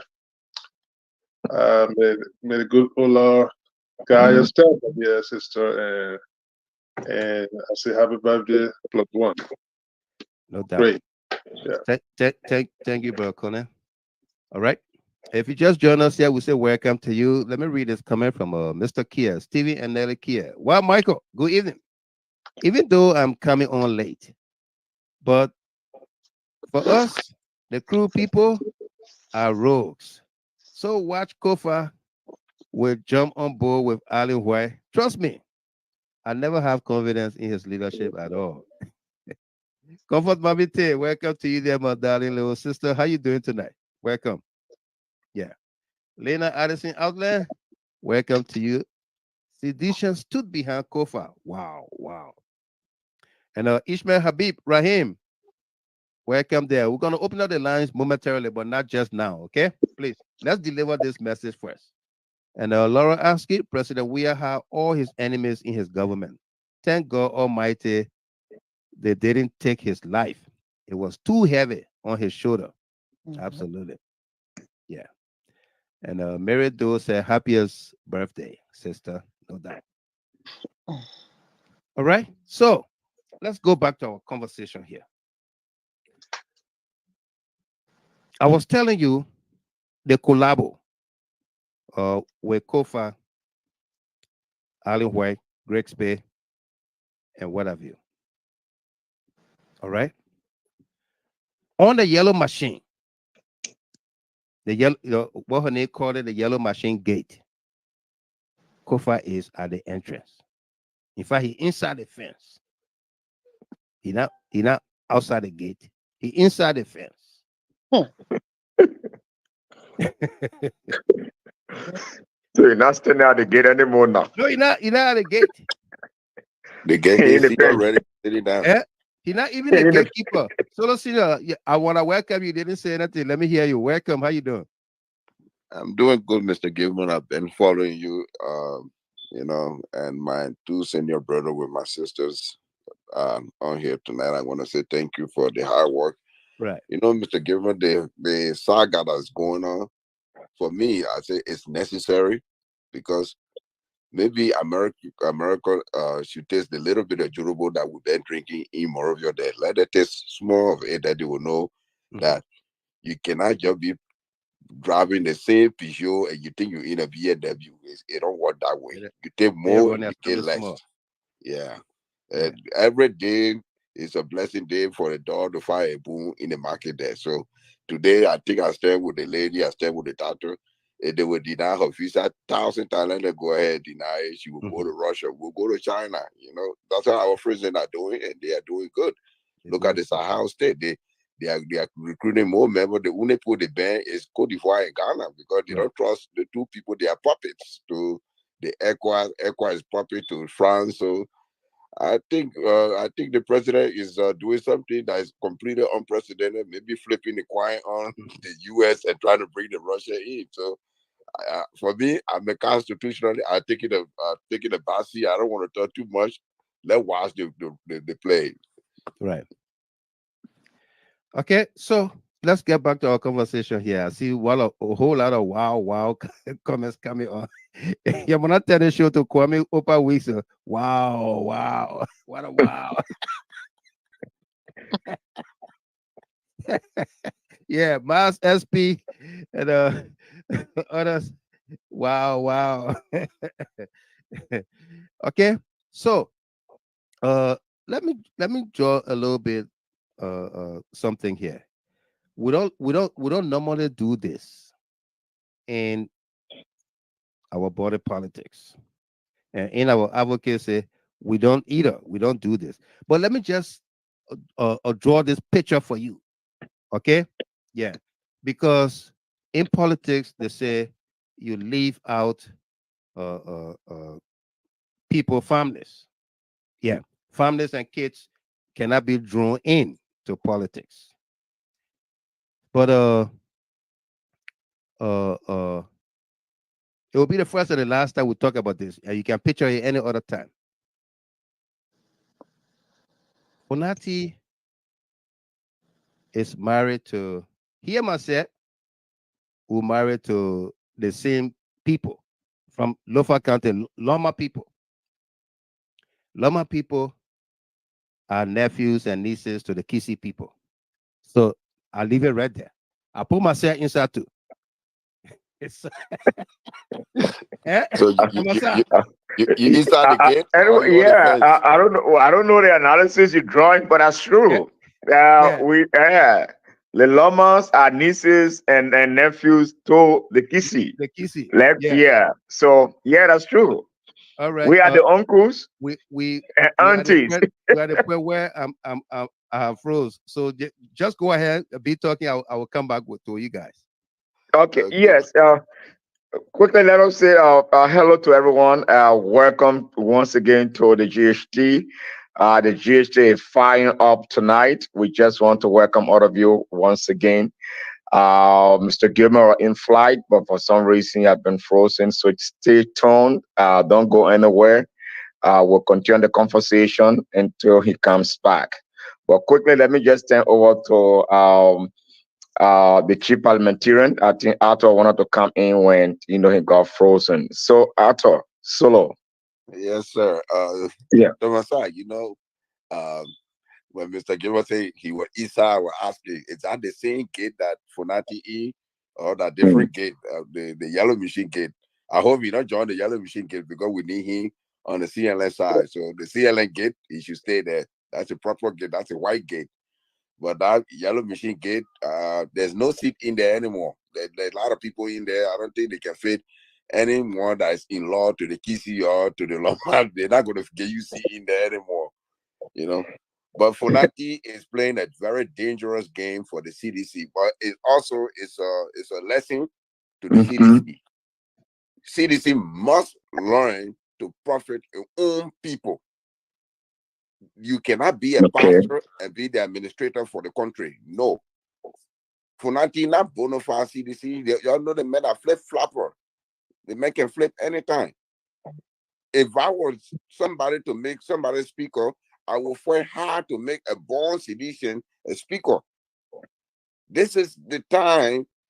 This lesson go to President Weah because everybody counting on him to come back in 2029. 2029, if he do come back, then he will understand the gravity of the unprecedented book that Boaka is writing.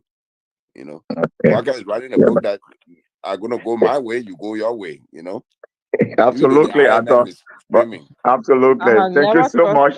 Thank you so much, Mr. Gilmer just came up. Yeah. So I just want to just shift it to him quickly. Thank you very much, folks. Our team of panelists and analysts. We got a full house tonight. We're not missing our European base, Rosalind and Apostle Seal. And the great apostle. The great apostle Seal, yeah. Yeah. But Apostle does watch the show every time he calls me the next day, and we'll talk about it. So is Rosalie as well. Yeah. My man, Melvin Connor, I didn't want to go deep into that, but you coming to say where she coming from, who her pa is, and all of that. We knew all of that, but we didn't want to go inside. All right? Yeah. But I just said that here I got our wives from Lofa County and our Loma people. Yeah. So you see the connection. And she working to GFK too. Yeah. Yeah. All right. A lot of things has played out. over the time. From the time we came out to first discuss how compromised is Fonati Kofa, a lot of things. Yeah. Yeah. Okay. Kofa Mamite, thank you, Mike. Mamite said, thank you, Mike. I'm following, just craving and frying plenty at the same time of the night. Yeah. Yeah. Okay. So imagine that. The connection, right? The appointment, the Allen White, the Grigsby. Grigsby and Mamaka are the yellow machine gate people. Grigsby and Mamaka were brought to the House of Representatives for questioning on the yellow machines. They were never sworn in, and they were not even dismissed from the bench. Officially, representatives were still yelling. They didn't want to adjourn the section. Speaker Kofa took seize of it and sent it to committee room, while the Liberian people wait. No hay, no tear. Millions of dollars are being tied to Liberians, generation unborn. We don't know how much those 285 pieces of moving equipment cost. We don't know the deal surrounding it, whether it's a gift donation from their longtime friend, whether it is a loan. But one thing we know, the yellow machine deal was instrumented by the late McDonald Wento. Okay, the late McDonald Wento. And because he's dead and gone, Boyka, the old wicked man, would not want to honor McDonald Wento and his family for a great job, great service to this country. And let me say something. Yeah. McDonald Wento died loving his country. He died trying to see his country develop. That's what happened to him. He died loving his country.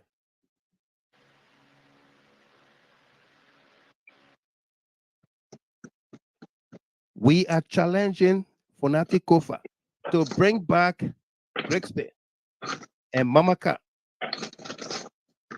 ability to the House of Representatives and allow the representatives, the 72 others, unfettered access to question these people. If it means each one of them will stay 5 hours answering questions, 6 hours, 8 hours, let it happen. Let the Liberian people know exactly where the money is being tied to.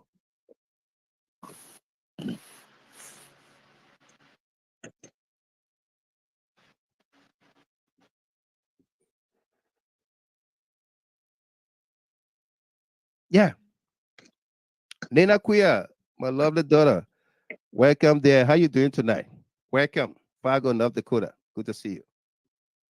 And Duba Hill says, Mr. Gilmer, all of this is connecting slowly, like Rubik cubes. Wow. Yeah. It's connecting. Okay. And we are doing this because we feel hurt by the betrayal of trust and confidence by our own. And let me hasten to say, before the elections, before Fonati Kofa speakership election and what have you, we defended Fonati Koffa here. Fonati did not know me. I didn't know him. But because he was or is a member of the CDC, we defended him tooth and nail. When people were bringing about his record from the US, from North Carolina, all through the place, we defended him right here.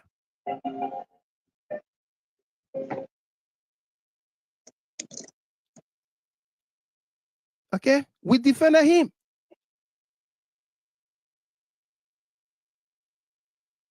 I don't know whether he even knows that we did on this platform. Somebody prove me wrong. We defended Fonati Koffa right here on this platform. Elsewhere we appeared and his name came out, we defended him there. And that's what we are known for. We don't do things. We are not the I-7 people. We don't see you and get to work. No. We don't. Yeah. We'll allow our work to speak for itself. Okay? Yeah. And that's what is unimaginable. I cannot stomach it. What flagrant disregard for the brotherhood. Huh? People are being arrested, are being charged, whether falsely or it's true, what it did. You know, we are getting reports that people, colleagues, aides are telling on one another, telling the government about either their bosses, their colleagues, and what have you. Friends, telling on one another. Let me say this to you all. People who will go testify against the likes of Samuel Tweah,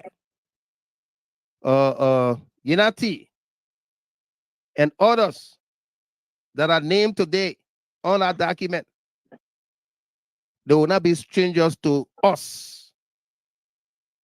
They will not be strangers.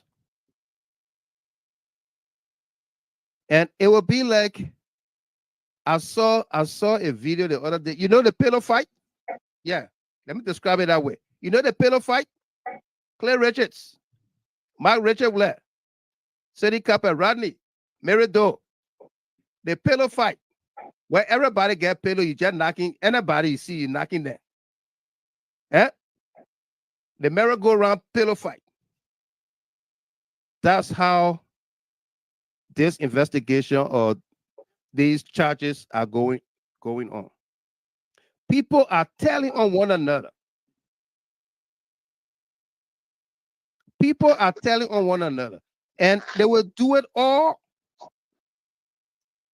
And then at the end, they will grab George Weah. That's the end game. When you get this person telling on that person, this person telling that person, that other person telling on this person, and they go in circle and they get everybody. At the end, they go for George Weah. And the only reason they are not going after George Weah right now is because of Uncle Sam.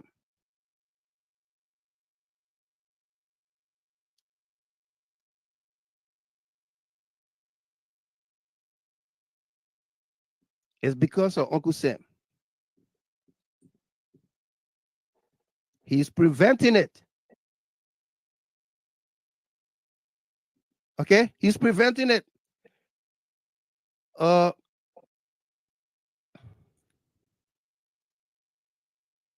Speaker Koffa. Speaker Kofa was given the list of everybody that they are going after. They provided the listing, they provided their accounts, whether in Liberia or outside Liberia, they provided those information.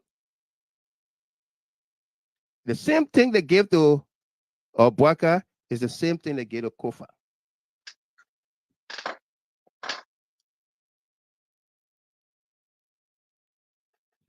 And Kofa said he washed his hands like Pontius Pilate. Eh? He washed his hands like Pontius Pilate. My hand are inside. Anything you want to do, y'all go do it. Sell out.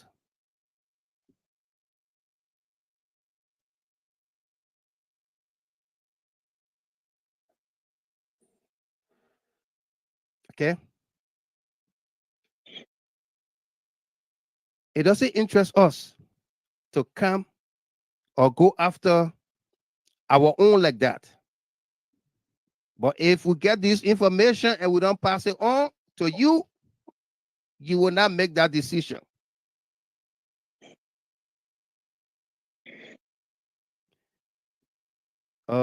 Miles, you asking who get a list? Uncle Sam, you don't draw the connection. Uncle Sam.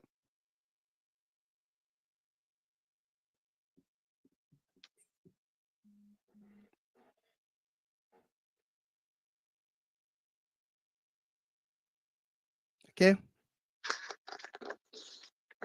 Yeah. It doesn't interest us. Wilton Ketter, welcome.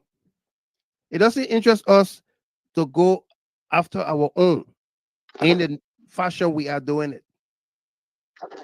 But if our own cannot protect us and we have the information, we will let the world know. We'll let you know. Ross, welcome.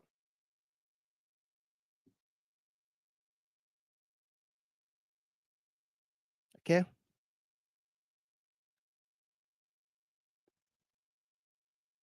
Yeah.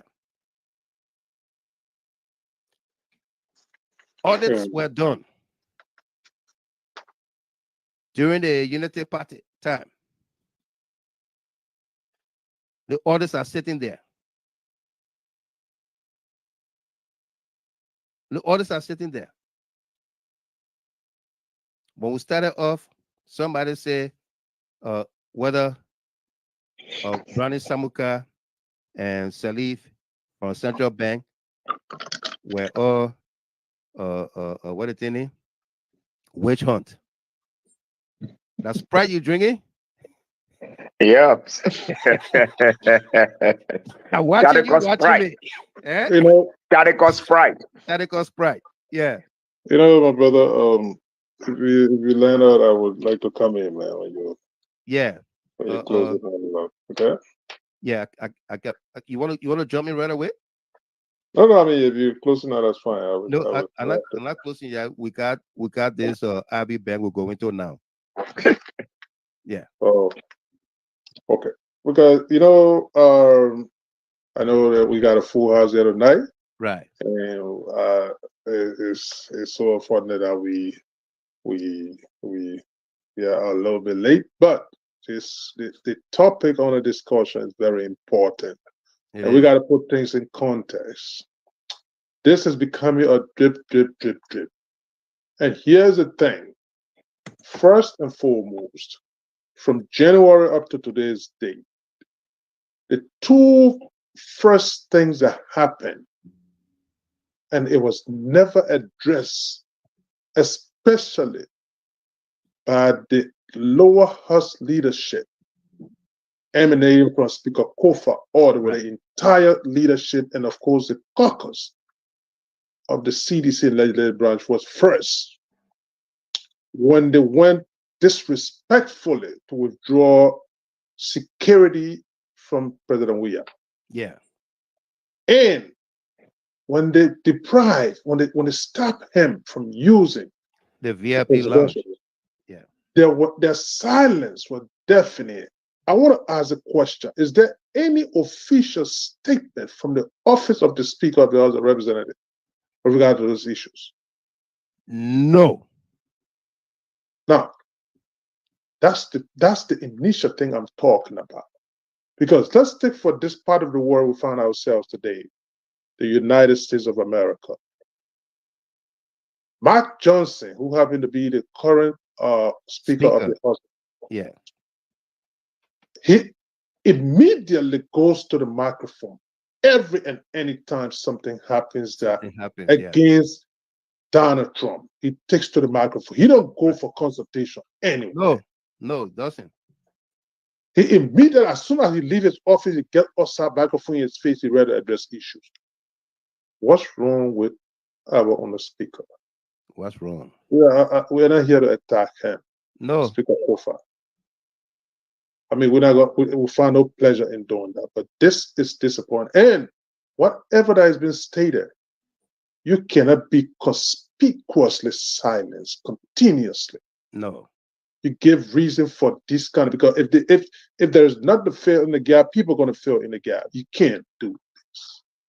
All right. Yep. Now, the president, the immediate, the standard bearer for that matter, all of the misgivings, everything that's going on, I don't hear anything. The only people, again, I will credit the likes of Senator Magee. Pray tell me, Musa Belete and Yake Koluba, yeah, are even defending the CDC and the caucus of the CDC in the last legislature. And of course, the other lawmaker I know that speak on behalf of CDC is Young Foco. Foco, yeah. Period. What's wrong with that? Are you telling me that they're going to be dragged? They should literally humiliate, because the goal here is, my brother, I don't want to take all of it, but the goal here is to continuously portray the CDC-led government as kleptocratic and corrupt. Yeah. And then that is evidenced by the continuous humiliation of all of these people. Yeah. And to have the first branch of government controlled by the CDC and nothing officially is being stated there continuously, what is the essence of the representation then? Right. What's the essence? Because this is what people advocated for, that there'll be some level of protection. Right. What happened with that? And the people will tell you, oh, they're coming after that, oh, they want to destroy the person. Hey, but the person is doing no goddamn thing. Come on. What's wrong with that? Brother Beth, you can proceed. I don't want to take all of the time here. Thank you very much, AB. But I think you see you wanted to go to the next topic, right? Yeah.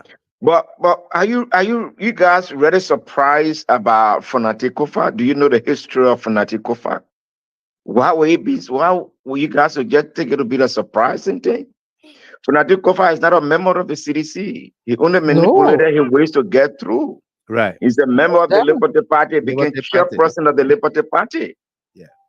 There's a man that went against the CDC. He won his first election, he won as an independent candidate. When the CDC won the election in 2018, that's the time he saw the power was shifting and he found his way in the CDC. So you expect what? In any given institution, any kind of organization, there will always be three categories of people. Right. And if you don't know how to operate with these people, you'll always be the victim at the end of the day. Mm-hmm. You should understand who are your confidants. You should understand that as a leader. You should understand who are your comrades and who are your constituencies. Even when it comes to relationship, there are three distinct categories of relationship. You have general relationship, seasonal relationship, and confident relationship. As a leader, you should be able to distinguish that. You can't go get outside of power, then you say at the end of the day, we can't support you. The same way he manipulated his way from the Liberty Party, went as independent, somersaulted and did it that with the CDC, find his way to the speakership, it will be the same way he will manipulate his way to go to the Unity Party and operate. It is just a name. That's it. Oh, he been there before. He been with the Unity Party before. Yeah, he been there before. 2011, he and the late Bronskina supported the Unity Party. Yeah. So what is surprise here? And by then we were there portfolio. President office. So to be surprised here that we're just looking at you and say, but what is surprise here? Depends on a member of the CDC. We would have manipulated a way to get there, but that's it. And it's all these things as a leader, always to stress on, you should know the three categories of people in every given situation. You should understand when you're in the wilderness, right? In the cave. Fonati, were you in the cave? No. Fonati joined you when you became president. Right. In 2018. So those that were in the cave, where are they? Yeah. Were they in power? No. So now you're out of the place, you're out of the picture, and the man is speaker, and the man, he collaborated with the Unity Party before in 2011. It is just easy to shift. And with your analysis, with the loafer factor and everything, I mean, that's it. And we just have to go through the bitter pills. But let me just leave it just Thank you very much. That's to Borchers Tamasa. Yeah. You know, in some documentary I watched, and the guy expressed that in the revolution there are riders, and the riders are the spoiler. So you know the revolution is sailing, and the revolution is almost reaching to where to take power, or like, so to speak. You got people who join at that point, right. You know, who join at that point, and those people, you really have to be careful with them because they come in with their own agenda. They don't come with a shared vision. And Koffa just one of the person, you know, he's a writer who wrote on the CDC revolution. He's just a writer, and the writers are spoiled because they come with their own agenda. They don't have any loyalty, any allegiance to anybody, or even the party manifesto. No, they don't have at all. You see. So he's a writer. I think Mr. Gilmore privately would discuss. I sent you a text message one time when right before he was elected. I told you that I didn't have confidence in him, and the only problem I have with what his name because Fala, because Fala was from Lofa, and then the president was from Lofa. It wouldn't have really looked nice to that. I just that travel line, you know. But I knew Fala was more loyal than him, you know. And I thought that, yeah, I didn't have any confidence in him, but I thought that with the narrow margin you are, you know, you are try a little bit to be professional, to take the neutral, even if he doesn't want to come in to support CDC wholly and solely, he should be neutral. You know, Mr. Gamble, let me tell you this story. Way back then, when Geraldine Doe Sheriff won the elections, I think it was 2011, when she won the elections, she won with 90,000 plus vote. And I look at her vote for long and say, this girl could be a potential successor. Because with the kind of number she won with, you know, especially in the capital. In the capital, Montserrat. Yeah, I said this lady could be a potential successor. But then later on, when we went for election at the end of 2011, and then the confusion that CDC had to withdraw from the second round because of cheating allegation and all those things, and then she crossed carpet. I told the children, I told my children, you know, I told them, I said, look, this girl had eaten her political future. I said, she just ate her political future. And I don't know, I just had that feeling that she, the senatorial, that was her height, and she was not going to go beyond that. That why a minister to me. And the rest of the story goes like that. So yeah, just we just have to go through it. It is what it is. We were talking, but me, I'm breaking my heart. I'm not hurt. I'm not hurt. You know, because if you look at the Jewish history, you will find out that the Jews, they went through a lot of struggle. Invaded by Babylon, invaded by the Assyrian, the Romans, the British, the Arabs. The Jewish state still exists today, isn't it? Yeah. So they are still now in one of the regions. They even went and took a peek. And you know, peek now something that Jewish is a no in the Jewish tradition.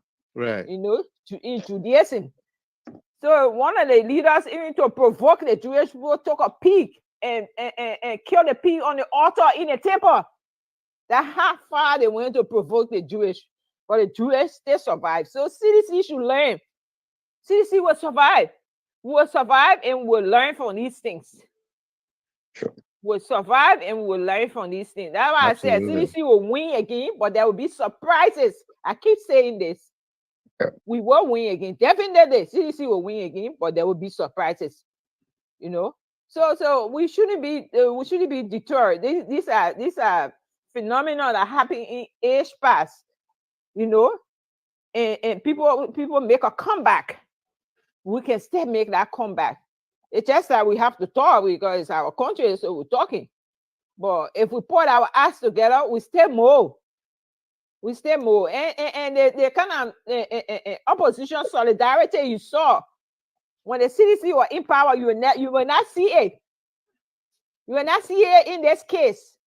So the CDC should know that she should stand alone. The opposition solidarity you saw, you will not see it because there are people who still have that prejudice against the CDC. The CDC is an incompetent party, a bunch of incompetent people way down the ladder, people who don't deserve power, who don't deserve any stake in society, in governance. So it's going to be like that. So if then the CDC know it and know it today that she's alone, they fight, she will fight alone. As Karen used to say, man moving, man trapping. If it means we have to eject Kofa and the United Party become the speaker, so be it. At least we will know that we don't have speakership. Thank you, Mr. Gilman. Thank you very much. All right, folks, if you just joined us, we'll say welcome. This is the program, Liberian First on GDA Hard Talk. And of course, we are discussing some major trending issues here tonight as it relates to our border politics, the Liberian border politics, the conspiracy, the collabo of Kofa, the Speaker Kofa and others, and what have you. All right, so don't go nowhere. Let's go to our conversation here. We got a full house here tonight. Almost everybody on the team is in here tonight, except Apostle Seal and Rosalind Winley. All right, so we were trying to tell you about the audits that have been going on or that have gone on and what have you. Let's fast forward to the audit of the central bank by the GHT. First and foremost, the central bank is usually audited by KPMG. KPMG is a firm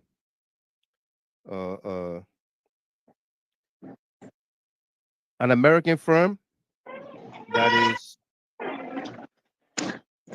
somebody's line.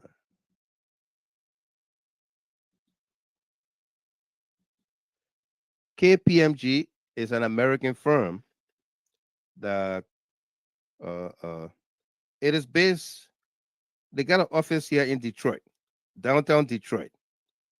And I took a picture of that building one time. Let me see if I can find it. Yes, I got it. Let me share it and put it up. I always spoke about it, but this day I was driving downtown and I came around there And it's right off the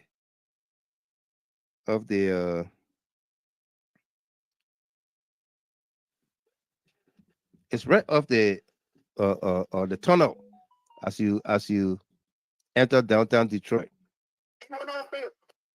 It's right there. Okay. Good. I have it right here. Let me show it to you. I have it right here. Yeah. KPMG.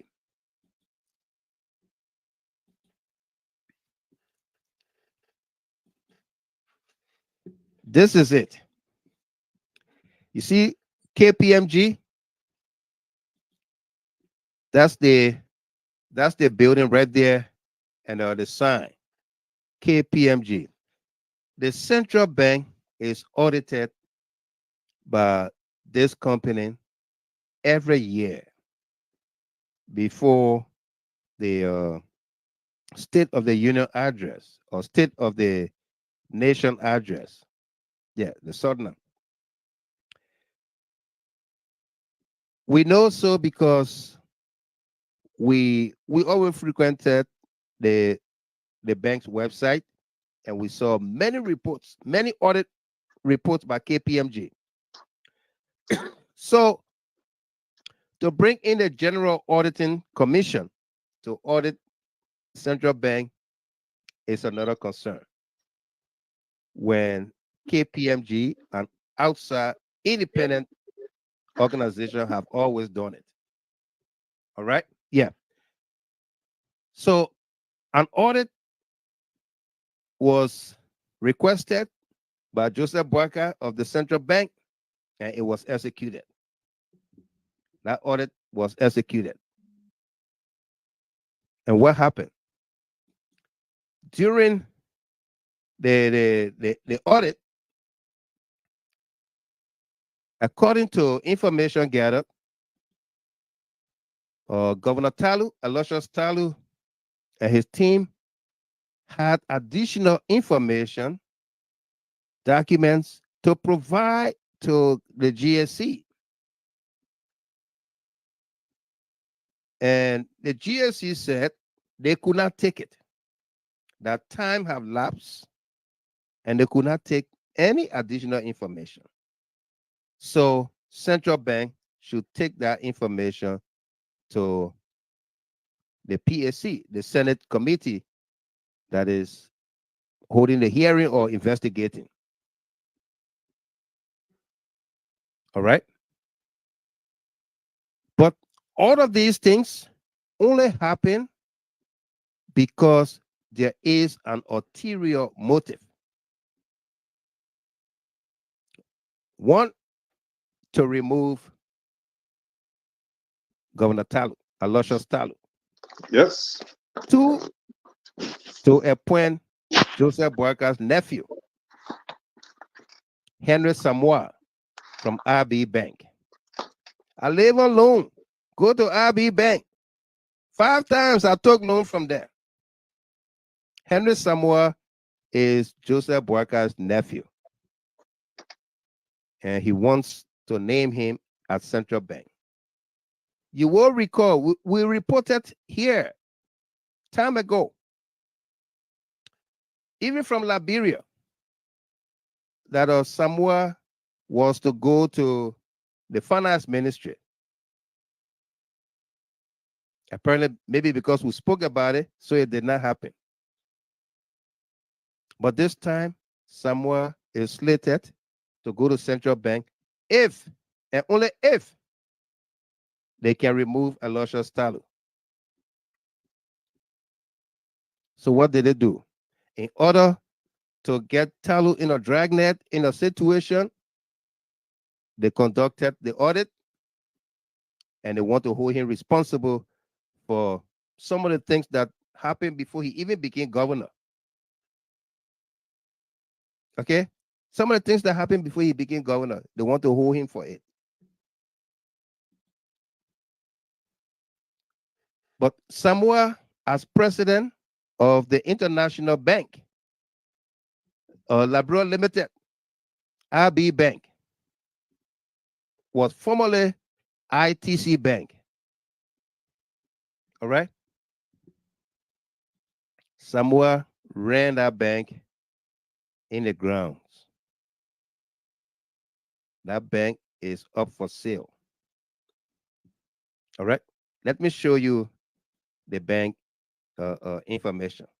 Their statement of acquisition. Their acquisition brief.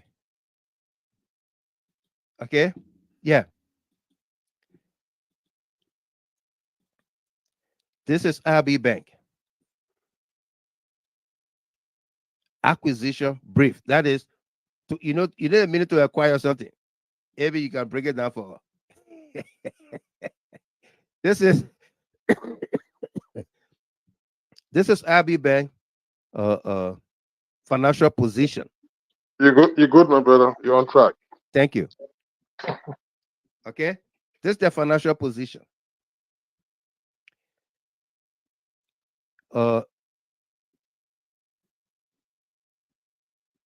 RB Bank has as total liabilities. Liabilities, $157,740,961. Is this right here, where my cursor is, to the second GHT. Yeah. Let me enlarge it for everybody to see. Yeah. 157,740,961. Total liabilities. That is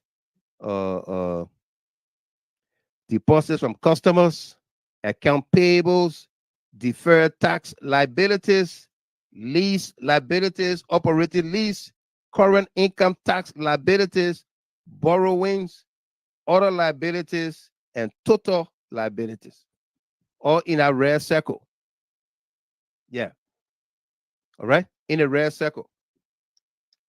Social liabilities. Liability way more than the revenue. More than the revenue.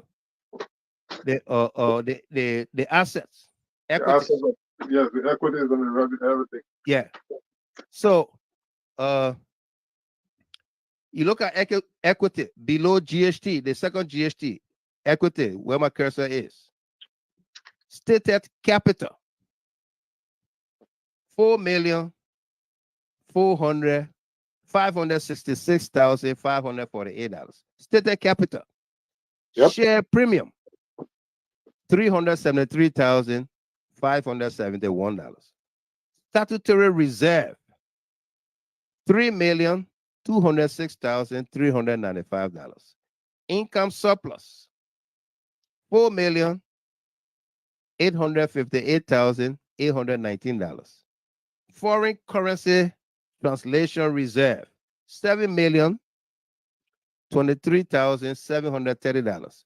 When you add it all up, total equities, $20,029,063.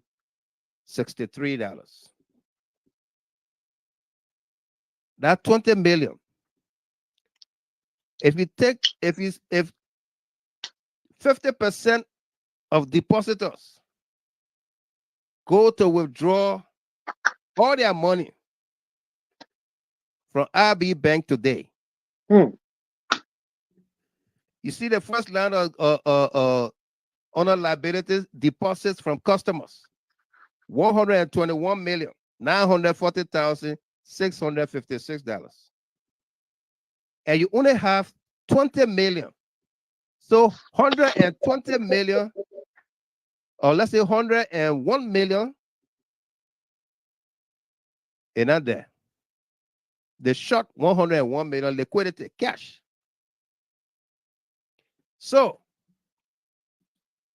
with this position of the bank, no, Monique Boyu, welcome. How you doing? Eric D. Queer. Yeah.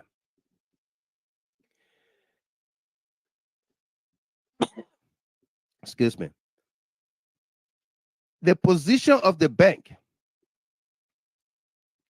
have put her in a situation, Mo Ali say, that she can't handle. They wondered how we got hold of this information.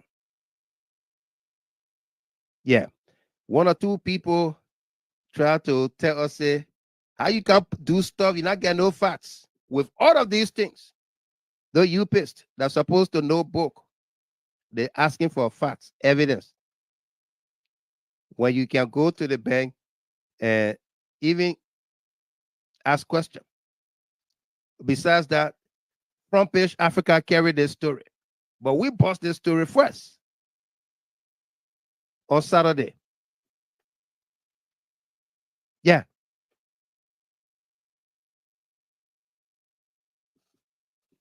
Okay. We break this story first on Saturday morning. So here is it. The owner of the bank, Stephen Cashen from Washington, D.C., is currently in Liberia. They are trying to sell the bank. IB Bank, International Bank, Liberia Limited. They are trying to sell the bank. But how will they sell the bank when the bank has such a problem? So, one thing that they are sure of that can help them to achieve this goal is to make Henry Samoa governor of the central bank. But how does he become governor of the central bank? I'd like to put my face on this. How does Henry Samoa becomes governor of the central bank? When by then he will come in and then save IB Bank. Save IB Bank. That's the deal. When as governor of central bank, he would have been in a position to save IB Bank. Yeah. Okay. They wonder how we got hold of this document, but it is not up to them. It is up to us to keep our sources to ourselves, right, Amy? Exactly. I want to call confidentiality. Confidentiality. Yep. Yeah. Okay. So we put up the story yesterday, and this is Samoa. Let me show you a Samoa picture.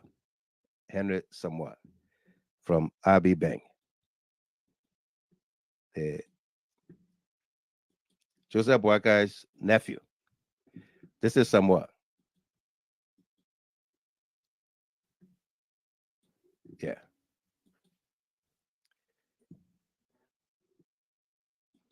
Miles SP Pelu. That's Henry Samoa right here. Henry F. Samoa. International Bank, Liberia Limited. All right? That's him. And that's the bank statement there. Statement. Let me make sure you guys see this at the top here. Acquisition brief. Can you see that? Yep. You see it, right? Yeah. Yes. Acquisition brief. And again, it tells you what it's all about. Acquisition. Define, go to your dictionary and define acquisition.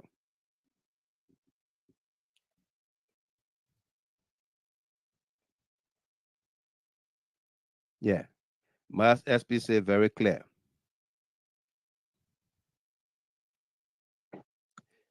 The shareholders, Liberia Financial Holdings Limited, 86.29%. Trust Bank Limited, 12.46%. Other shareholders, 1.25%.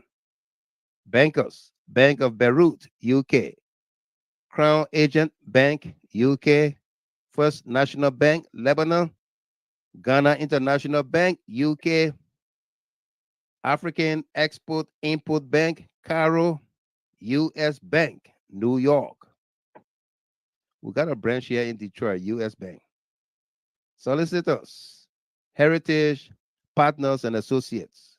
Auditors, Crow, Liberia Limited.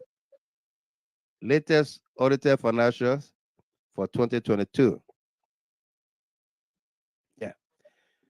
International Bank Limited, formerly known as International Trust Company, ITC. It's a private commercial bank incorporated and domiciled in Liberia, with its registered office at Tottenham Boulevard between 11 and 12 Streets.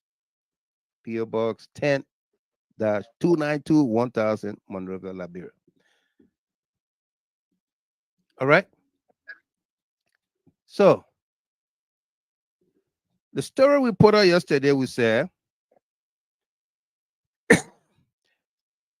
JNB Bank on the verge of collapse as bank's owner, Stephen Kashan, visits Liberia to sell the bank.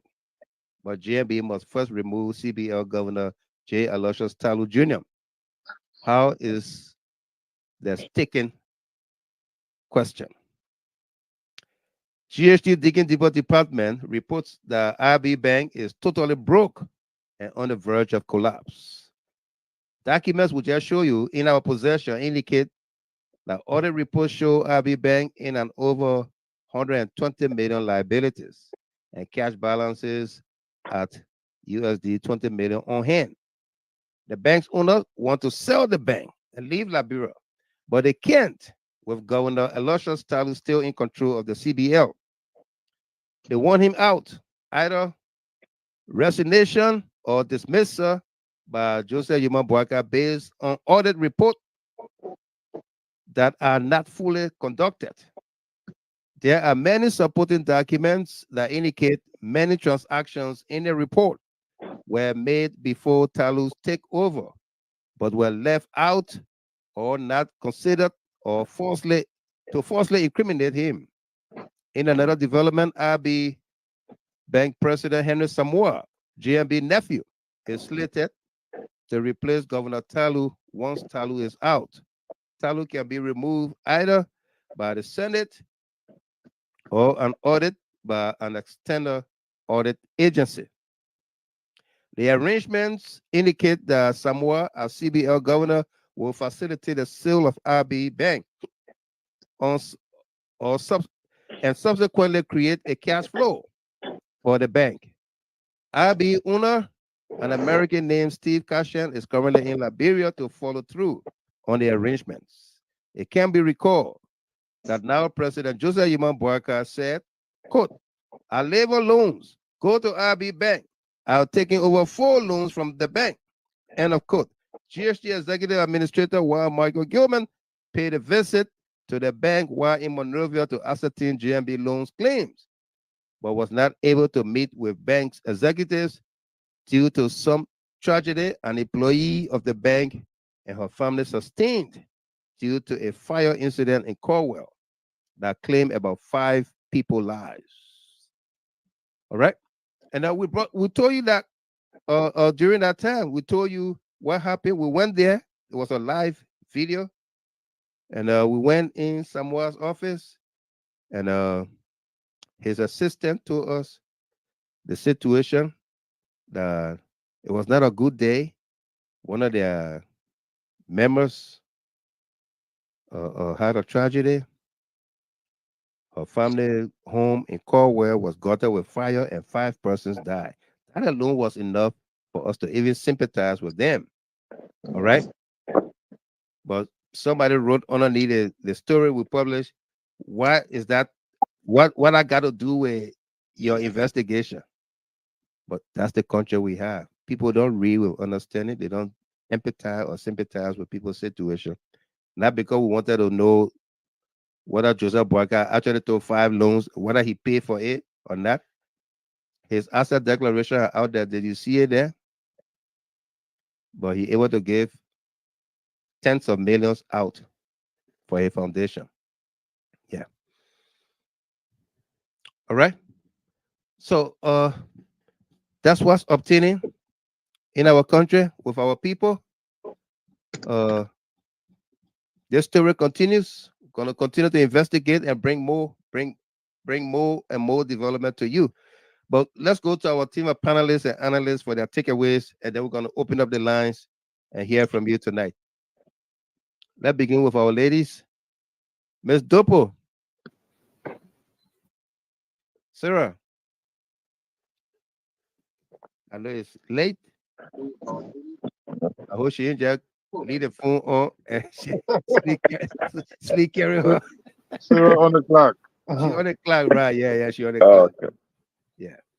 Like what happened to me during the last meeting? Yeah, Miss Chapin, go ahead.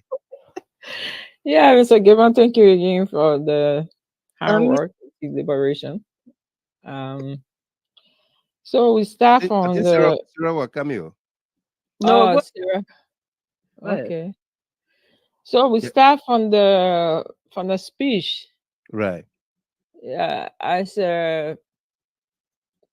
Tuan said, the genie out of the bottle. The genie's, you know? out of the bag. Yeah. Yeah. Well, I totally don't agree that the U.S. had not done much for us. I think that the another side of it, other than what has the U.S. done for us, you know, I think what in the relationship with the U.S. and Liberia is that the U.S. operates on interest and Liberia operates on blind loyalty. Liberia has not been able to spell her side of the backing clearly to say what she wants out of this relationship. I think Liberia has just followed on. And you cannot hold the U.S. solely responsible for that either, you know, because we have just followed on. Right. And I think the U.S. relationship, the U.S.-Liberian relationship, especially from the 80s, from 1980s to present, has been exploited by Liberian politicians they use it to shift to have this political favor, you know, on the grounds. When they go on the grounds and they cannot navigate to have a considerable amount of constituents on their side that will give them power, they run to the U.S. Congress, you know. So the relationship has been abused. So what we need to do at this point is to come as a country, is to come clearly to tell the U.S. what we want out of the relationship and what our do's and our done, you know. But I don't think I don't think the way she said it. Presented. Yeah, I don't think that is it. You know, now that the U.S. had not done much for us. If you if you look back on history, the U.S. have provided some protection for us, and I think that's more than money, you know, because the protection or stand behind us, we still exist. We existed at the time as a sovereign nation. Right. And because people know that there's this relationship between U.S. and Liberia, we might see it as, yeah, it's not as special as we think. I will agree on that line, but because of some relationships, some ties that we have, I don't know the description to give it, but some ties that we have, people have you know, other countries have kept their hands off Liberia, you know, to an extent. But I think both sides have abused this relationship to a large extent. The U.S. too, because if from what I didn't read it, but as rumors, you know, and discussions in communities and in school, on university campus, about Torbert, making a shift to the Eastern Bloc, you know, it turned the Americans off. And we have heard in recent times that China couldn't build the bridges because I think the U.S. embassy or somebody wasn't really happy with that. that China will carry also such vast infrastructure. You know, so I think both sides have actually abused this relationship. Liberia, the Liberian politicians have exploited the relationship. They only use it to their gains and not to the gains of the country. You know, you can start up, you're saying where he can go there and go say they shouldn't send money yet, but she can't go there to say Liberia have a youthful population, 63%. Of the population and young people, and they have unemployable skills. We appealing to U.S. Congress to come and help us to give our people skills. But we go there to bring a regime down. Then we want to blame the U.S. for not giving our money. That's what we asked for. We want to go there to bring regime down. Eddie said he went there with her group at the time. In the 80s, they wanted Samuel Doe out. The U.S., if you listen to the assisting Secretary of State, right, in some 2000, you know what his name said, Cohen said he was trying to stop the war, but Liberian citizens in America called their Congress people to tell them that U.S. should take their hands from the war. So you want to blame America? They say America that raised money to bring the MPF here.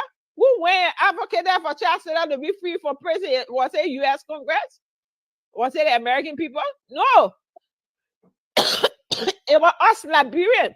Right. So we haven't really used the relationship to build our country. We use the relationship to gain political power and exploit our own country. That's what we have done. You know, and in it, I mean, it's a commodity on the market, so to speak. It's a commercial transaction. If you come to me and tell me, "Look, I want to be president, help me be president," say, "Well, you got to give me. I will not do it free for you." As my pa used to say, "Eat a devil rat, you will dance a devil song." If you go to the U.S. Congress, individuals within the U.S. Congress to help you to get in power, they will in return ask you for favor too. Either your mineral, they will send their own interest companies there to take your mineral or something like that. You haven't really used that relationship as government to government. You have used it as individual within the U.S. Congress to you. And then you come back, you want to blame the United States. You can't blame the United States for that. Equally so, the United States too supposed to play the modern role. Okay, yeah, take a break, my man. I know you want power, but what about your people? We've been supporting this country. We want to make sure that the country as a whole is safe. But then they just take it on our interest level and they just leave it at that. They don't care. To me, that the carelessness they have been doing, you know. So that's a two-way street. Then we come to the corruption issue. Mr. Kilman, what are Joe Parker witch hunting? What are Joe Parker in witch hunting? Nothing stop us from prosecuting these people, Mr. Kilman. If you go to my page, already in 2018 or 2019, I wrote, we should have prosecuted these people. Absolutely. So nothing stop us from prosecuting them. We can't force them to go back to prosecute themselves. No. They will not prosecute themselves. So if they want to start from 2018 and prosecute our people, they go to court. If they say, if our people are vindicated, good. If they're guilty, good. But I think it's going to set a precedent, it's going to set a baseline. So that tomorrow, when any other government comes to power, when they start to prosecute ex-official, nobody will say it's because of XYZ. So for me, I think we should look up to the court. We should look up to the process. I think Mr. Tuan posted on his page that he will vindicate himself because he has done nothing wrong. I would really appreciate he goes there, avail himself, go through the court processes, and whether he's guilty or not. Fonati Kofa. I already talked about Fonati Kofa. It was in a jam situation, Mr. Kilmer. And I regretted so much why I carried great when I'm able to go back to the house, you know, just for 83 votes. Right. Just for 83 votes. You know, if we are new, instead of going register in District 10, we should have gone register in District 8 to make sure that Akara's great go back. You know? So, because as it is now, We don't have any lawyer person in that place again. And I think, I don't want to say it, but I have to say it, you know, because we're talking about it already. Right. I think Father, and maybe as I sense it, Father and Sajo, they might be hurt. They might be hurt. Because the extent of loyalty they have all the years to this point, there are things that are said in the corridor that might hurt them, you know, and they say hands off. Yeah. Yes, especially Father fought for the CDC in Lofa. Father stood as a lone man and fought for the CDC in Lofa, fought his own uncle, neck to neck, to get CDC the kind of vote she got from Lofa, especially from Foya. So you know, he was trying to be, I think it's a give and take situation, and we all are guilty, you know. I'm not blaming the stand-up bearer alone. I'm blaming the party and all of us as parties. Maybe we should have spoken up for Father. We should have said, no, Mr. President, we know you want to put Fonati because Fonati is next in line to buffer Chimos. But when it comes to loyalty and who will die for the party, that Father. But we all kept quiet, hoping that Fonati was going to come out. So we have a reservation about him. We should see where we on the platform talking. Maybe we should have come out at that time and defend Father for Father to be that person today. Who knows? If Father went all up to fight like that, and we took the carpet from under him, who knows? Maybe Father would have been stronger to do exactly the party mandate. But as it is now, we have to take the whole strategy from another angle. Right. And finally, Mr. Kilman, please, where I see this thing going, the Americans said they've been played. You know, just looking at the whole scenario, there's another layer to the whole scenario that people that I see forthcoming. Another layer. These particular people, they killed to get in power. Mr. Kilman, with this click in power now, it says more all the corruption allegations coming on it, and if they are prosecuting the former government official, you think these people are going to leave power easily, Mr. Kilman? You think they're going to get power back? They won't do it. So don't be surprised. Liberia shift totally to Russia and the Eastern Black countries. No, y'all don't laugh about it. Don't be surprised that blood came to communist country. It's sounding funny, but how you looking to me, I see now. I trying to put 1 and 2 together. Why would Joe Baga, Adding Way, Linus Thomas Greenfield, Chris Smith, they all bullet Joshua out of power? Why would Joe Baga team go to the Russian to get 200 plus machine? And why would his national orator come and stand and condemn the Americans openly like that? With the kind of tie we have with the Americans, the long-standing ties with the Americans. What? I'll stop there. Thank you. Miss Dupo. Yes, sir. Yeah, welcome. Yeah, thank you, Mr. Gilman. Thank you to no doubt. And the panelists over here in our GHT family. Everything you guys say, you know, is really true, especially some of the points that Sis Rasha just mentioned. And to tell you the truth, just as the Bible said, the heart of man is treacherous. It is. Oh my God. You hear me? Yeah, we can hear you. Can you hear me?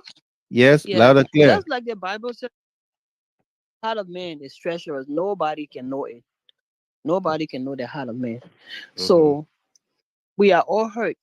And especially from what you said tonight, Mr. Gilman, I can feel that hurt because I know what you guys have propounded on the page, on this platform, with regard to speaker, and how you got every one of us stood to make him or to talk for him, to stand by him to be who he is. So you know, life goes on. We'll see how it unfolds. We are watching the whole situation and see how it's going to end up. But like you said, at the end of the day, they're going for the arrowhead, which is Georgia. That's what it's going to boil down to. Yeah. So we all have to put our one and one together and see what we can do in order to make sure that our country remains peaceful, no matter what. I will stop there for now. Thank you very much. Solution. Forgive me if I log up because my phone is dying. Okay. Yeah, I see why you're asking if we could hear you. That's okay. Arthur, solution.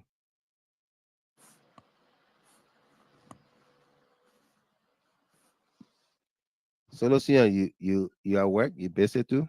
Hello, sleeping. It's sleeping. Almost 2 o'clock. Yeah. Almost 2 o'clock. I see you. Yeah. Yeah. Late. Yeah. Maybe go ahead and Tamasa gonna close for us. Maybe, brother Colin. Yeah, my brother. Yeah. Again, I mean, that was a wide range of topics and very important to the Fall March of Liberia. Right.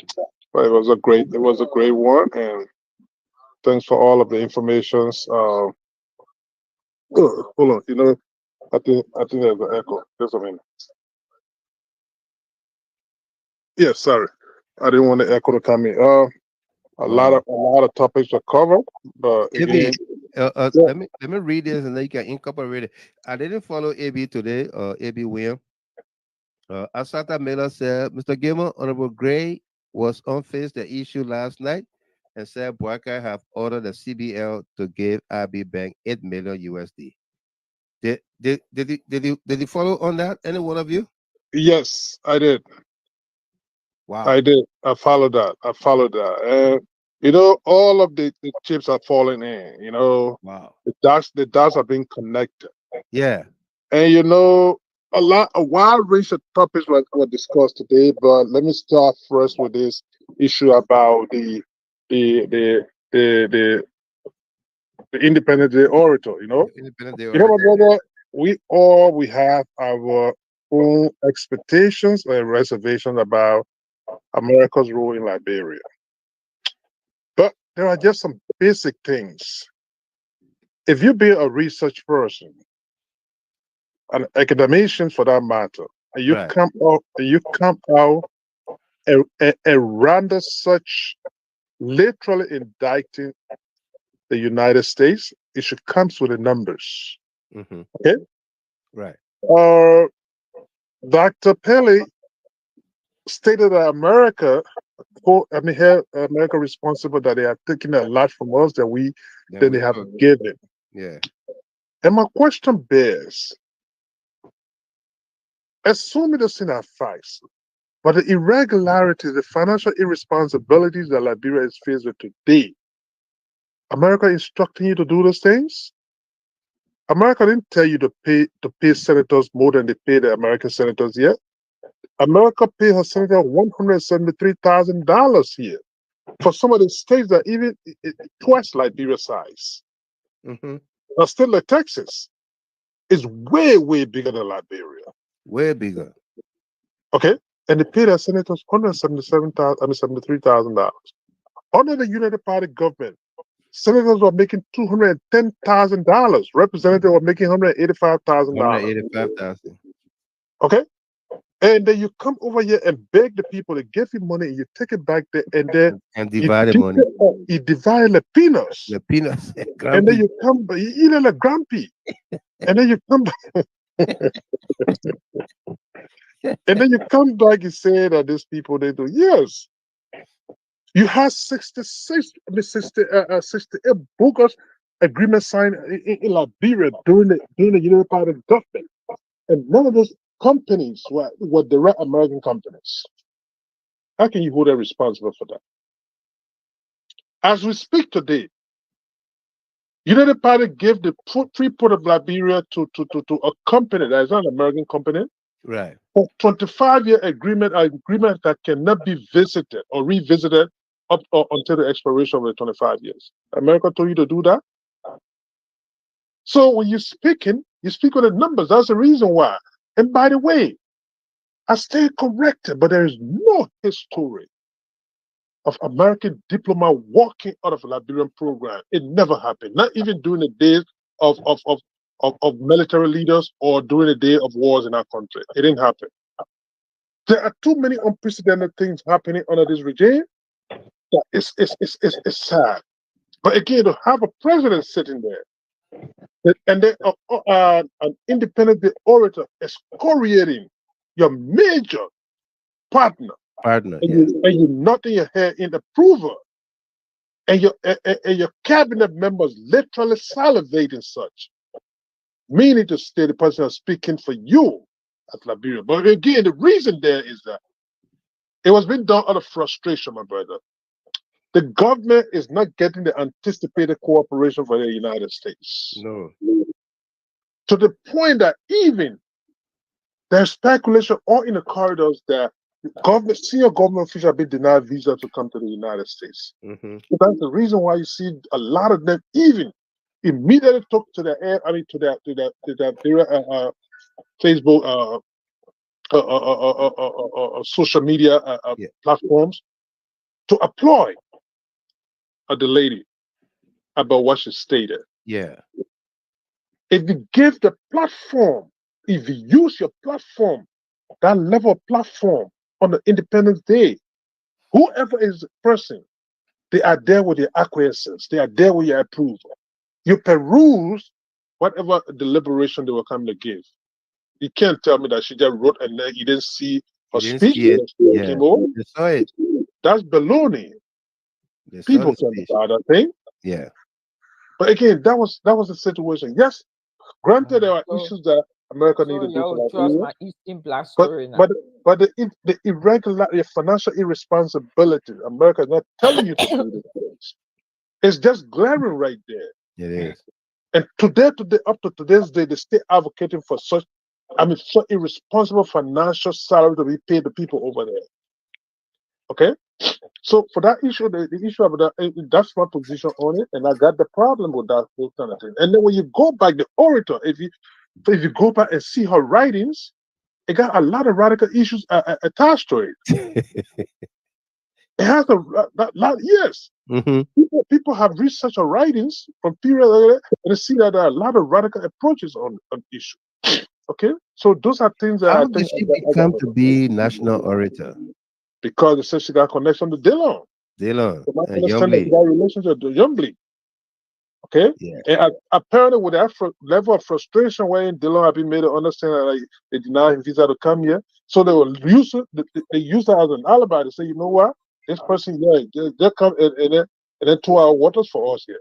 Right. And apparently the person did it, sufficiently for them. Mm-hmm. That's a part of it. Now, when you come down to again the position of the House of Representatives, I mean, I understand whether a person is an original member of an institution or not, but there are just some basic things that if you knock your chest, you say you want to total what. By the way, the speaker is the most the highest elected official of the CDC in government right now. And for the silence to be so definite, mm-hmm. your standard bearer, your former president, has been disrespected all along, and there is nothing from the office of the House of the Speaker of the House of Representatives to address those issues. I'm not talking about for you to pass behind the hood to say, "Oh no, it was not right." No, your statement, your public statement. By the way, when Tuan attacked the Speaker's office, he immediately responded. He did. Okay, he responded because why? He felt that he was under attack. He did that.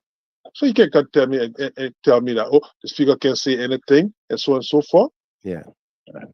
Predicated on that, people are taking advantage of it. So, but these are two bulldogs here. They got majority, but they're doing nothing with it. Joseph Barker was vice president, former vice president. And during his tenure as former vice president and the leader of Unity Party, the former official of that party, they constantly came in his defense. Yeah. He was heavily protected by them. He was. They did that for him. So that's a frustrating thing for me. I keep questioning, what's the essence of a majority if the majority is not for the common good of its membership? Right. Yeah. That's my frustration on that. So nobody should think that a particular individual, Speaker Kofa, is being personally attacked here. We want him to do better. We want him to do better. Do you know the reason why Kevin McCarthy got removed here? Because the Unity Party politicians, I got the Republicans here. Republicans. They were never pleased with his style of leadership. The fact that Kevin McCarthy agreed to sign Joe Biden's bill, it was one of the major reasons why he got removed. Because why? Of course, he cooperated with Joe Biden. But the fact that he cooperated with Joe Biden, thank you. That was the reason. JB. Yes.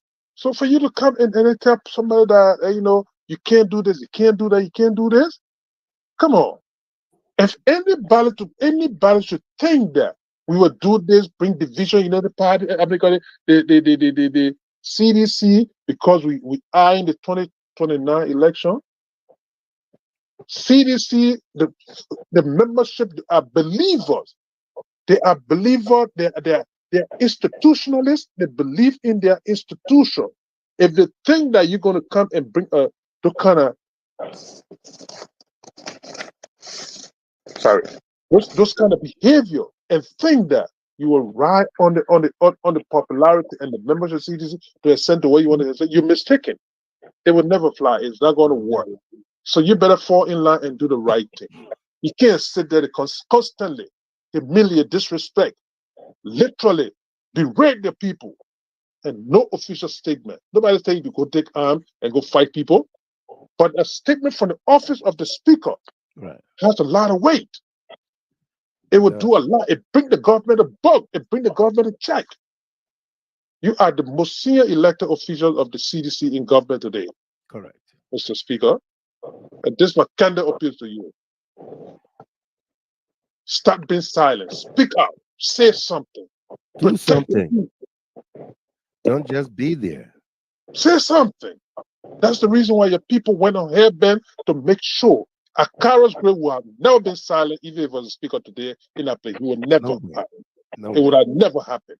It would have never happened. Not even with Foko. Foko would have never done that. Nathaniel Magay could not be speaker and be silent. It would never happen. He will say something. If a Musa Belete, who is not part of your party, is speaking on the ills, you must say something to him. So again, my brother, it was a great show. And we will continue to delve into those things. Absolutely. And while you stated there, it is true. There is the information is out there that President Barker requested Central Bank to give IB Bank $8 million. Wow. Yeah, it's out there. You understand? And not only that, lastly, to close up, there were also informations today that you got a security apparatus of the police. Gregory Coleman is cooperating with a criminal in Liberia that is giving them 20 police cars in Liberia. The guy is the brother of the former president of Ghana. Yeah. Ibrahim Muhammad. And that guy is involved in some dubious activities, according to AB, that today he published the papers on his show that this guy had been involved in so many dubious activities in Ghana.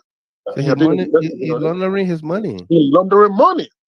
And if such a man can come there and use, because getting your generator at the airport, meaning to say he's buying his way through the airport over there, that anything he will not be checking his luggage. No.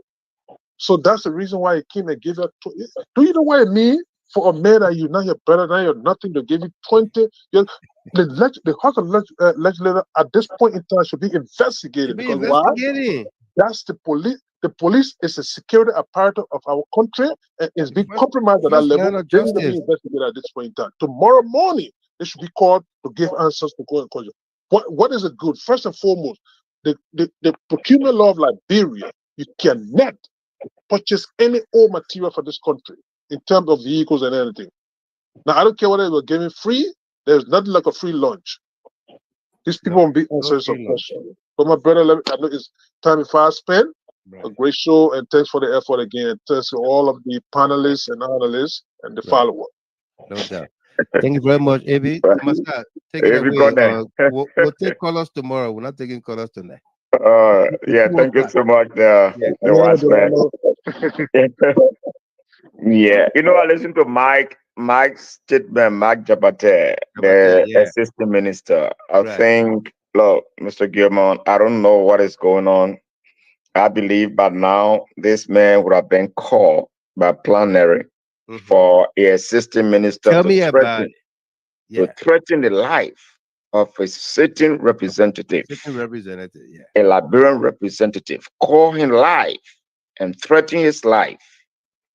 And up to now, today is Monday, we are in Tuesday. We haven't heard anything about this situation. We feel that this should not just be condemned, but there should be a action taken. This man should be recalled from his position, the Mark Jabate man. Absolutely. To threaten a lawmaker. I hope that the plenary or through, Representative Koffa, they can rep plenary to see how best they can call this guy the house. But it's a serious matter. We cannot allow such a thing just go under the carpet. Because we just open a floodgate that anybody from the Baka camp can just threaten anyone and go scot-free. The precedent need to be set. So I hope that the fresh branch of government will muscle themselves to have this guy recalled and have a vote of no confidence in him and request the executive through to get this guy removed. To threaten a sitting lawmaker that you will assassinate him, you will bring people, you will hire people because you have been trained in Russia. I think it's disturbing. No. Mark Jabate said that once Speaker Kofa can stop Yeke. Wow. Yeah. I'll play that video in our subsequent Speaker Kofa, when we already talk, we know, so I don't even say about us or Speaker Kofa, because that's it. We'll just go through it. That's it. 11 our people. We have, the single largest majority bloc. We'll see what happens. But Speaker Kofa will never be in the interest of the Liberian people. When I mean the Liberian people, because we are the majority. We are the majority. Yeah, he was not. He will always compromise. I mean, that's it. That's the style of politics. So, I mean, it can change. So there's nothing else as surprise. SP said he will never get caught because if he does, the killer from Lofa will get caught. Queen Johnson will get caught too. The issue, look, today, I can say Monday was surprising. I know it was lingering, but we saw the action taken by President Bwaka and his team, arresting, indicting, former official government of the CDC. Yeah. It's something that we're looking at very keenly. And I listened to the former Minister of Finance statement. I want to say that was very, very intelligent and strong statement. It tells you, when you are, if you are somebody that, that you serve your country and somebody want to malign your character, you don't have to come, you just do the right thing. And that's why he wrote that statement. I highly appreciate him. He welcomed the investigation. I think what we can do as Liberians and even, people from the CDC or other, political parties, groups, social groups, is to see that all processes be followed, the due process be followed, the laws be followed properly, to see that there will be no influence or manipulation or other things. That's what we'll be looking for into these matters. To be frank, Mr. Gilmore, look, I believe that my president, the former president, didn't use the power that the Liberian people gave him totally. He used it, but I'm saying totally. Totally right. Yeah, he didn't use it totally. We even said we call on the president. We said, look, these people have been there for 12 years. You cannot go into that web. There's a need that there's an audit be conducted. Why it's true, we already have others report. Even when John Malo was there, we had other 48 other reports were on the decks. President Selly put a blind eye on it. And President Weakim, and he has the power to even say initiate audit. Right. But we don't know what happens.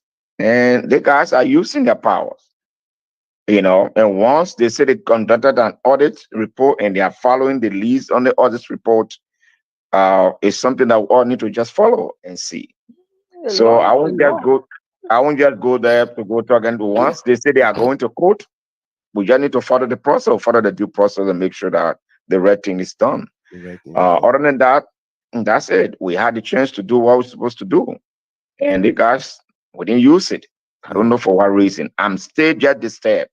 I don't know why. I don't know. I still disturbed about that. I will not allow Mr. Gilman. It hurts me a lot that you have everything to your disposal. Yeah. There's nothing about which wrong. This is governance. It is. There's nothing to say we are all Liberian people, so we put it on the table. No, it doesn't work like that. No. You are given the power. The Liberian people give you the power. It's politics. Yeah. And we told you, Mr. President, look, initiate the audit.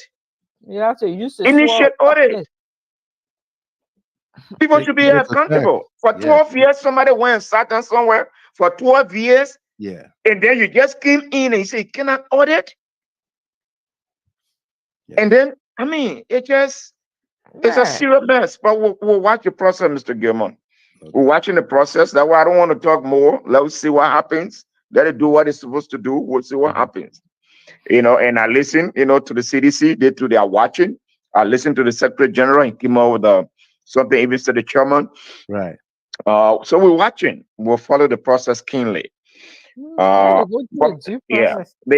orator, the national orator, you know, spoke a language that a lot of people, you know, in their Vera Attire Center, either you are a middle class, you are at the lower class, or the upper class. These are discussions we always discuss among ourselves. Right. Do we have any substantive evidence to prove these things?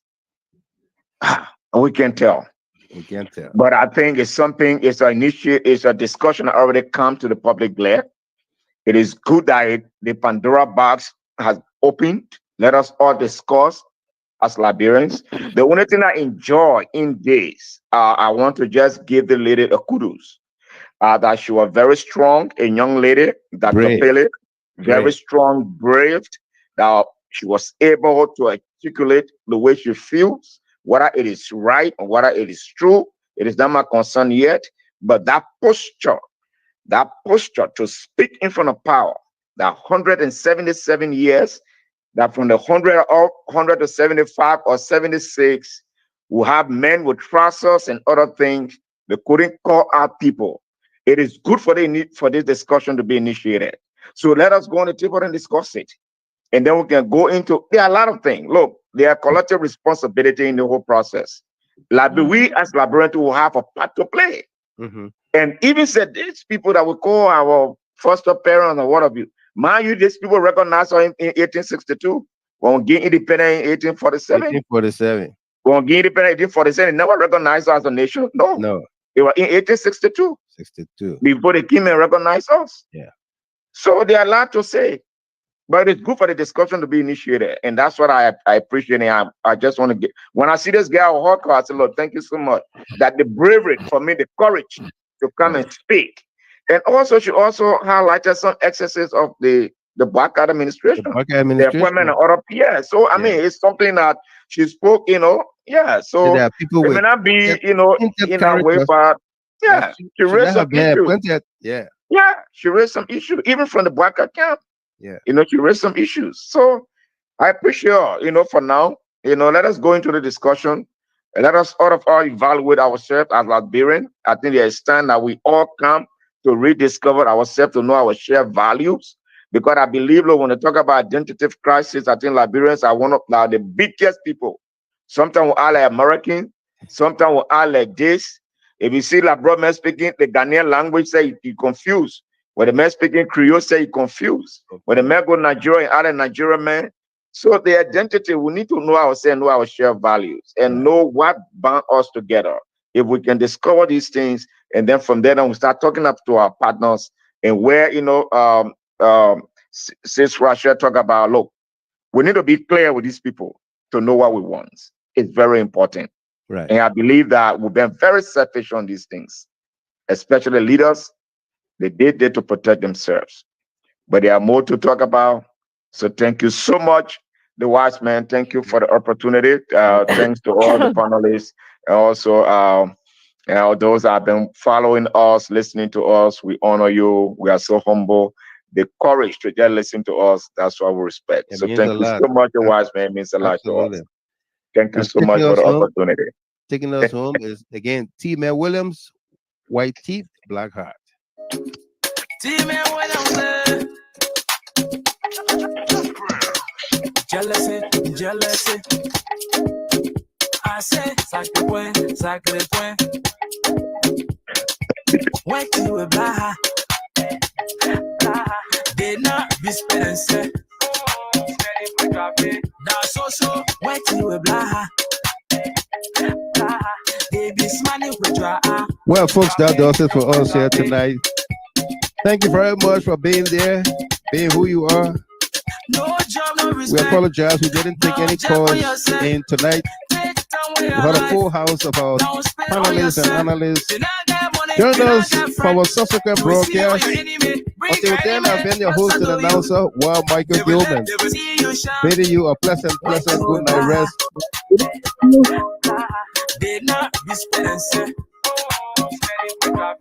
GHT FM 107 on the Mixer app where the entertainment never stops. Okay? Do take care and have a wonderful time. If you're at work, hey, continue to listen to GHT like Amy Black, okay? 60 hours, Amy Black.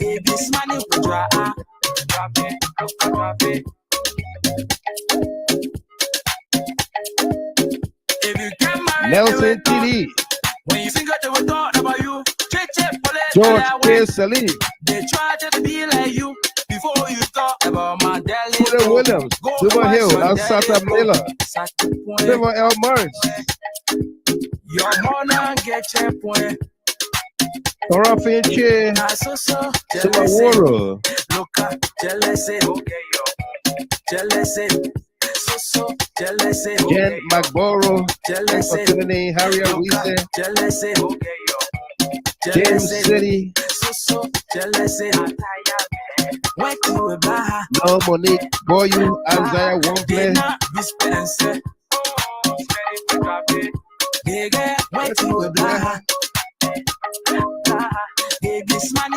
Charles M. to the Bible, Sharif Bole Uru, Al Ross, Al Zaya, Wompley,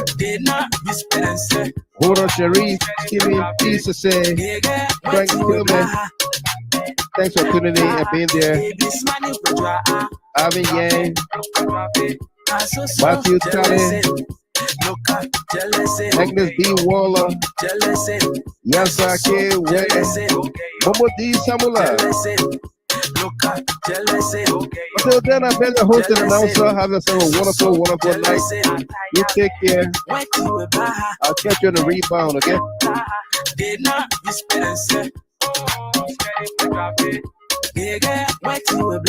You welcome us as we feel. Thank you for doing that's also what you about. Did not be spending. Nigga, what you about? Baby's money we drop it. Snaking across, they jealous, snaking across. Snaking across, they jealous, snaking across. Hey, on the cover, generation. This is Ramadan. You can press replay, okay? After I turn it off.